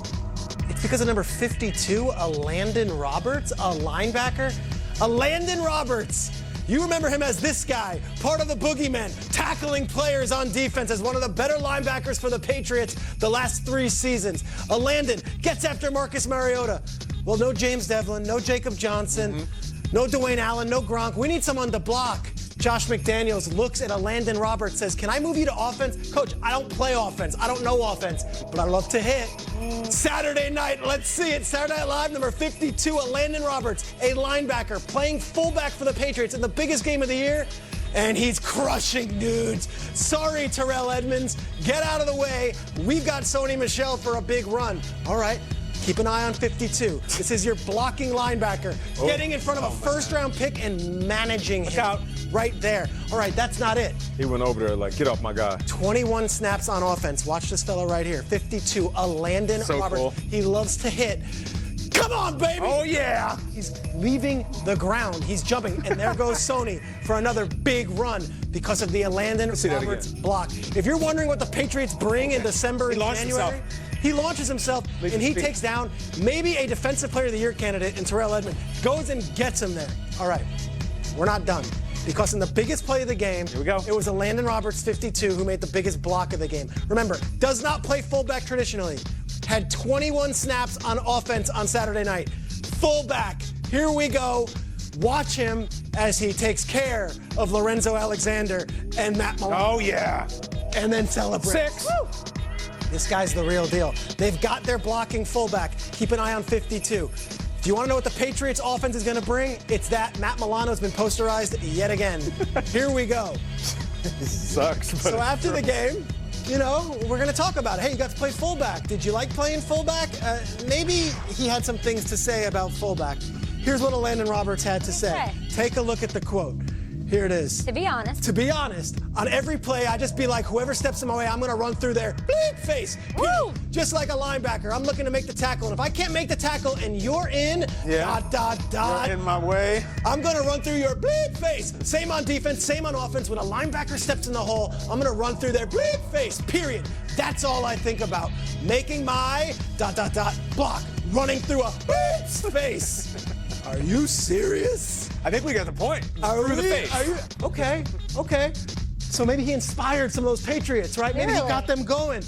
Did anyone else throw a nice block on Saturday night? Uh-oh. Let's go to the tape. They call him the GOAT. I call him a blocking back. Boom! Sorry, Trey White. Tom Brady leveling Tre'Davious White, taking him down, laying out. That is your all-pro, all-world quarterback getting out in front and making sure look at that, and that's a real block. That is not just... He eyed him up, Trey. He knocked him down. What do you do for Trey? So a Landon Roberts, we know what he said in the postgame. Does Tom Brady have any thoughts? Yeah. Does Tom Brady have some quotes about it? Let's see Tom Brady's Twitter. I'll roll face. Offense, defense, special teams, don't matter. Shouting out a Landon Roberts. Tom Brady blocking, a linebacker blocking. I know we love the Chiefs. I know we love the Ravens. Don't sleep on the champs. They're coming. But this year hasn't been about this guy. No, it hasn't been about that team. It's been about Lamar Jackson. And since the Ravens already locked up that #1 seed and he's not going to play, let's just enjoy.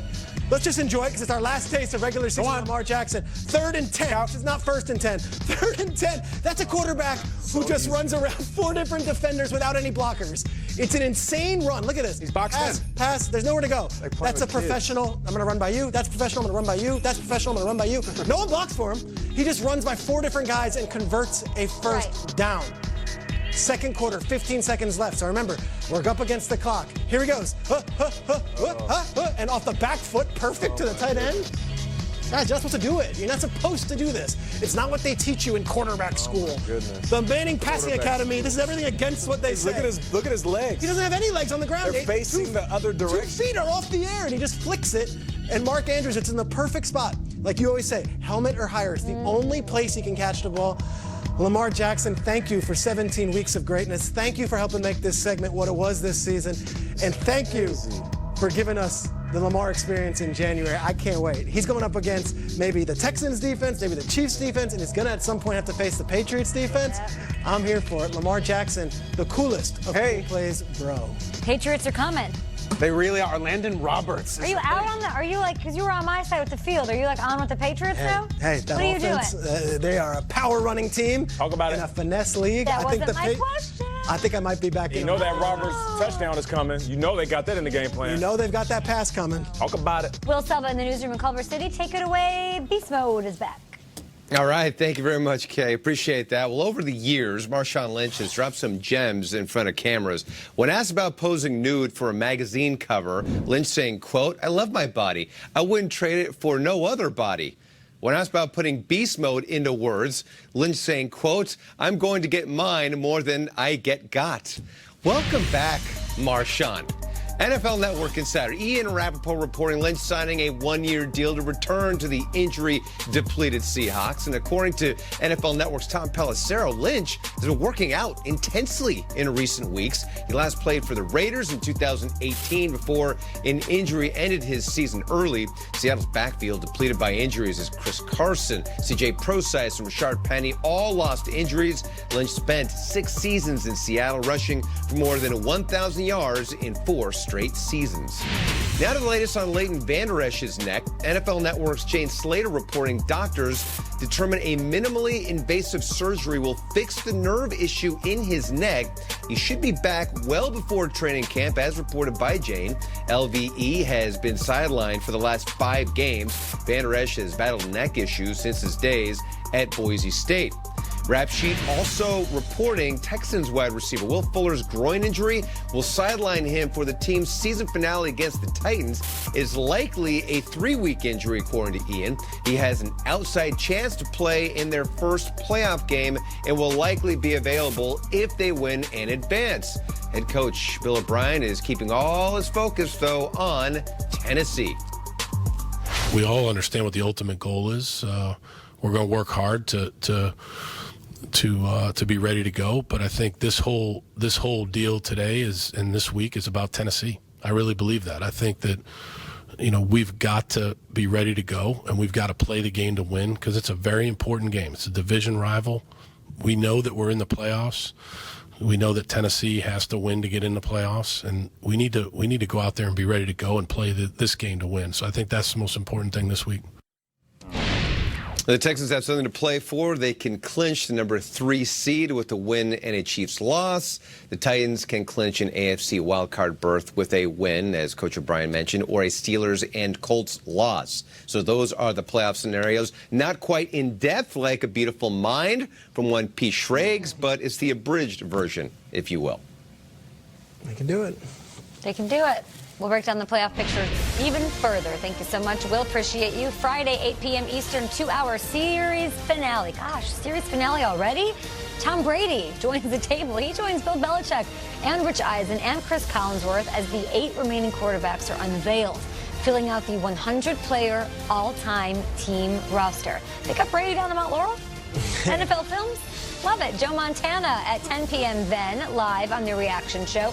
Don't miss the NFL 100 All-Time Team Friday and only on NFL Network. Lamar make it yet? Or too early? Not Tom yet. Brady likes first-floor hotel rooms. Here they are. Last night, all 22 quarterback finalists were revealed. 3 of the finalists very much alive in these playoffs. They had a chance to add another Super Bowl title to their resume, cementing their legacies.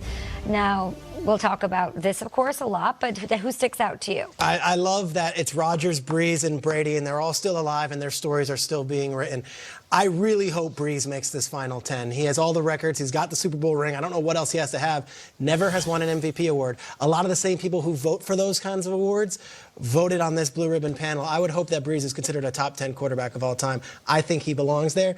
I am not the one who votes. It depends on how you look at it. He's more accomplished than my guy, but I have never seen the quarterback position play better than it was by Steve Young. I mean, ever. Especially the 1994 season, a complete master. Not the crazy gaudy stats, sat behind Montana, I get it. Young was a fiend that year. For several years, in fact, he should be in. I know he won't make people's top 10 lists, but a guy that needs the respect, along with the Bradys and the Breeze and the Mannings, Russell Wilson. I know he's very young in his career, but if you look at what he's done in the time he's been in the league, how about you just extrapolate that by a decade? And he'll go down as one of the greatest ever. Rodgers on that list? Rodgers made the final 22. Will he make the final 10? If it's between Rodgers and Breeze, where do you go? That's a great question, Kate. An eternal question. One Super Bowl I would go win. Rodgers. Rodgers over Breeze? I think he's more talented. Yes, Rodgers over Breeze. Yes. I'm going with Russell over Rodgers. Hey! Russell didn't make the top 22. I know. That's crazy. I'm telling you, I'm going Russell over Rodgers. Snubbed. Up next, Dak wants in on the conversation. We'll get to the Cowboys and what went on their sideline. And it's that time of year where we decide which teams are legit and who belongs where, Kyle? Josh Allen gonna have Capri Sun tonight or like a smoky scotch at the kids' table? Let's figure that out.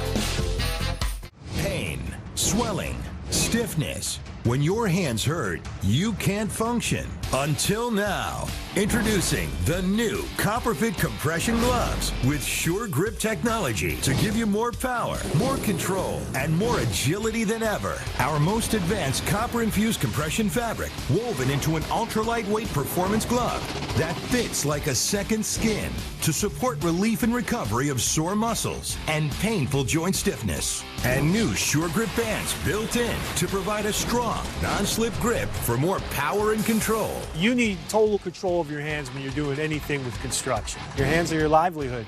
The Copperfit gloves are great. The grip is outstanding here with these different ribs. It makes my hand a lot more usable. It just feels like you're just ready to start the job. The gloves have been a game changer for me. They help with flexibility and pain and soreness. They allow me to do my job even better. Breathable wicking fabric with an open finger design for full range of motion, feel, and control. They relieve my pain. When I grab something, I'm not in pain. The support or whatever magic these things do, I don't know what it is. It doesn't matter to me what it is, it works. I get a lot of pain, and it can make it difficult to do the smallest thing. While I'm wearing this, I do not have any pain. I can use it on the keyboard, I can use my phone, I drive with it, I sleep with it. I love this glove. The new Copperfit compression gloves with Sure Grip technology. Relief from painful muscle and joint soreness. Guaranteed or your money back. Call 1-800-249-2701 or on the web at getcopperfitgloves.com for only $19.99. Order right now and your shipping is free. I tried it, I use it, I know it works. Copperfit gloves definitely just make my life better. I've used Copperfit before. This has helped my hands so much. These things work. Feel better with copper-infused compression. Ask for it by name. Copperfit compression gloves. I got engaged about 2 years ago, and leading up to our wedding, I decided to make a change with my life. I had a gap in my teeth for 22 years, and it was gone in 6 months. Introducing Candid. Straighter teeth for 65% less than the cost of braces. Delivered right to your door. Once I started Candid, my life completely changed. I started going to the gym more. I started eating better. I even have better dental hygiene now. My goal for the wedding was perfect teeth, and Candid got me there. Candid. Beautiful teeth, brilliantly simple. He said, I guarantee a Jet victory. What made that so real is he delivered on everything he said. I watched it on the bus leaving an arena. It was like the best bus ride ever. Both guys were trying to do their job, and one guy did it 1 yard better. It's a touchdown by Nick Foles! What they had was something really special. I'm all about the underdog story. After that, I kind of went, anything like that ever happens again, I don't want to miss it.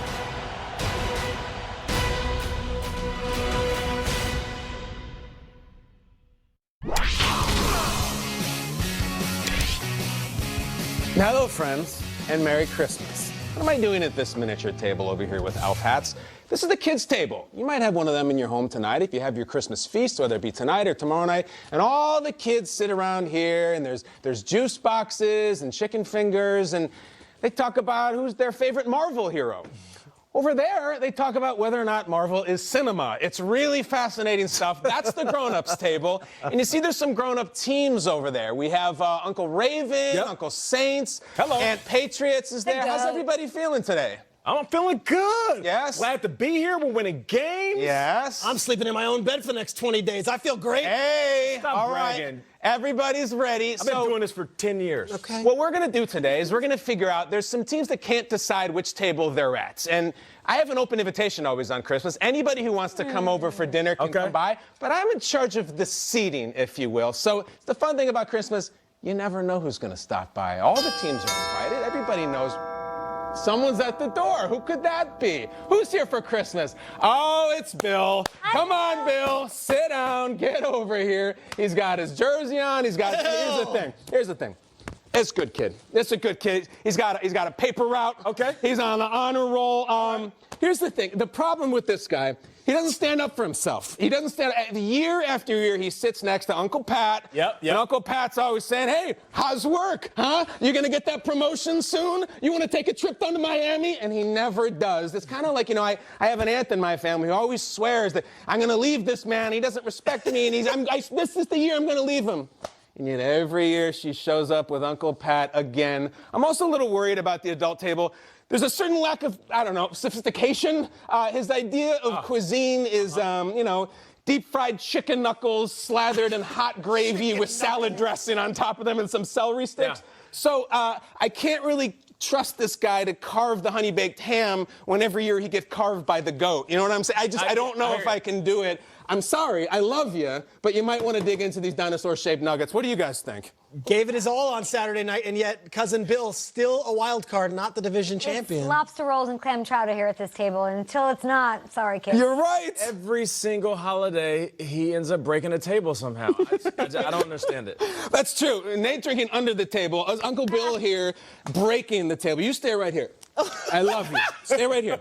I mean, Uncle Bill's a good guy. We like this guy. But that's the thing. You never know who is going to stop by. Oh, that was good. You kind of like it. It's nice and square. Oh, doorbell. Come on in. We're already halfway deep. Who do we got? Oh, wow.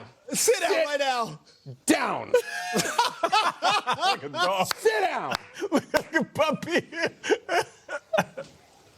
What do you have to say for yourself? Nothing. What do you have to say for yourself? Again, the potential with our cousin, we call him DC. This is DC over here, all right? You know, he had that big showdown with Aunt Rams. Looked great. Yeah. He was halfway over to the table, and then he falls on his face. He loses to Uncle Philly. He's losing to our Sega Whiteside. There was more Whiteside in that than when Nate interviewed Taylor Swift. It was incredible. And he just absolutely fought. And it's always about, oh, I had such good times in the 90s. I won Super Bowl. I saw Our Lady Peace 12 times. It was 30 years ago. No one wants to hear it anymore. I notice you don't have a bolo. You also have no concept of YOLO. This is the year you're supposed to win it all. He's always like, I got that trust fund. I'm a rich kid. The trust fund done dried up, buddy.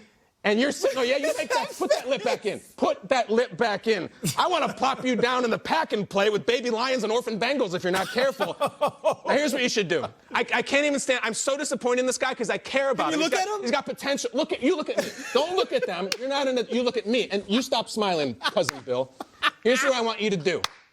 You're going to go in the garage and eat. What I want you to do, I want you to pretend this is the biggest play of the year and you're Amari Cooper. Get over there where you belong. And don't come back. Get out of here. I'm not mad. I'm disappointed in DC. Get out of here. Gosh. I like you, Bill. I like you. Bill doesn't say squat. Bill's thinking about rainbows and unicorns. It's incredible. All right. Do we have any more room, any more time? If anybody wants to come by, obviously we're deep into the good stuff. If anybody's welcome, because you never know. Is that it? Maybe who's going to stop by. I need one more. Maybe. Come on in. We're having a blast. It's Christmas. Oh, whoa! All right, you get over there, Cousin Bill. You just do what you're told. Thank you. I love you. Good guy here. The two of you sit down. All right. We got a double feature, and I got a lot to say to both of you. You, first of all, I'm looking at your quarterback. How does the king of dad jokes not want to be over there with the dads slinging them, right? I mean, you got gold right now. You want to go over there and say, why is it hard to buy advent calendars? Because their days are numbered. Sling! You want to talk about how does Santa keep track of all the chimneys he goes down? He keeps a log. It's not funny anymore because of what happened last night. The biggest joke he hosted last night. This dude went over to his house and just absolutely ran the place. I stick my neck out for you. I say you're going to go to the adults table. Look up at me when I'm talking to you. Come on now. I'm trying to make a man out of you. I'm trying the best I possibly can. You, though. You. Give me a smile. Give me a smile. Your quarterback, all he's ever talking about is, I like a scotch, I drink a scotch this, scotch that. Just shouting outward to the adults table.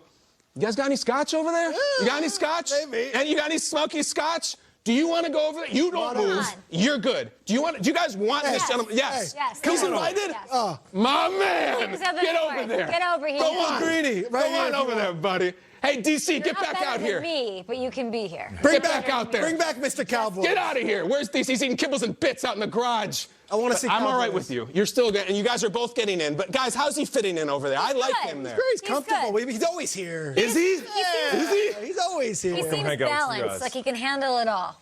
What are you doing over here, Swagger Claus? It seems like you guys might need some help seasoning the food around here.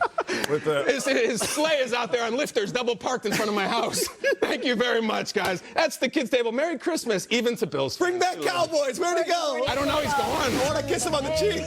Nobody's talking about Seattle in the kids' table. Marshawn Lynch, a veteran, back in his old stomping grounds. How does Beast Mode help the Hawks in the playoffs? And host of NFL 360, our girl Melissa Stark is here. She's joining us for a remarkable story of a football player's heroics off of the field. A perfect, just in time for Christmas.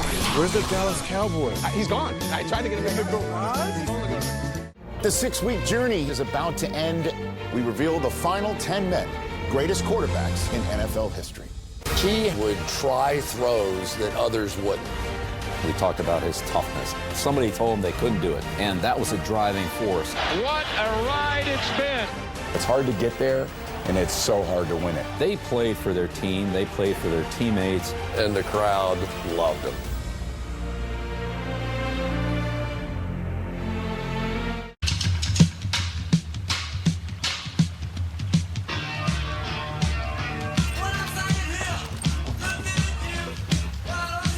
There's a booking for every resolution. Book yours at Booking.com. Give the best DNA gift this holiday season. With 23andMe, you get more than 1,500 geographic regions and insights into your health and an automatic family tree builder, and it's $70 off, now through Christmas. Just located. Original U.S. government Morgan silver dollars. The most sought-after coins in American history. Bulletin, 9:45 a.m. New York. National Collectors Mint releases 2,988 of the last surviving United States minted Morgan silver dollars still in existence. Each coin is 99 to 142 years old, but condition is important. And all the U.S. government Morgan silver dollars in this release are guaranteed to be in brilliant uncirculated to fine condition. 320 million Morgan silver dollars were melted by the U.S. government for both world wars. Millions more were melted by silver profiteers again and again as silver prices soared. Each contains over 3/4 of an ounce of pure silver. When silver first hit $50 an ounce, China and India were poor nations. Now China is rich, and India imported 36% more silver bullion than just 1 year ago. Will this drive the price back to $50 or even higher? Purchases of silver coins and bars are up over 400%, but you can still get the same quality Morgans for our lowest TV price ever, just $19.90 each. This price can only be guaranteed for the next 7 days. This is $49 to $80 less than several national retailers charge for a similar Morgan silver dollar. These original United States minted Morgan silver dollars are heavy with .900 pure silver and rich in historic value. These last remaining survivors can be yours for just $19.90 each. Strict limit of 5 coins per caller. National Collectors Mint protects your purchase price with our silver dollar money-back guarantee. But you must act soon to own this authentic Morgan silver dollar at this price. Orders accepted on a first-come, first-served basis. Don't miss out. Call now. To order, call 1-800-869-0187. That's 1-800-869-0187. Strict limit of 5 coins per caller, so call 1-800-869-0187 or log on to realmorgans.com. Tonight on NFL Total Access, who can wrap it up and who can mess it up? It's the final NFC playoff picture and the final AFC playoff spot. Plus, special guest Bobby Wagner weighs in on Beast Mode coming back to Seattle. Tonight, 6 Eastern. All right, welcome back to Good Morning Football. We'll solve inside the NFL Network newsroom. And Kay Adams, this is for you. The Christmas puns are coming in this update. While Rudolph will be busy leading Santa's sleigh tonight, it looks like Pittsburgh's Rudolph will be grounded, I should say. Hello. So they'll be flying with the duck once again. NFL Network insider Ian Rappaport reporting Mason Rudolph will be out multiple weeks. And according to Ian Rappaport, even if the Steelers make the play.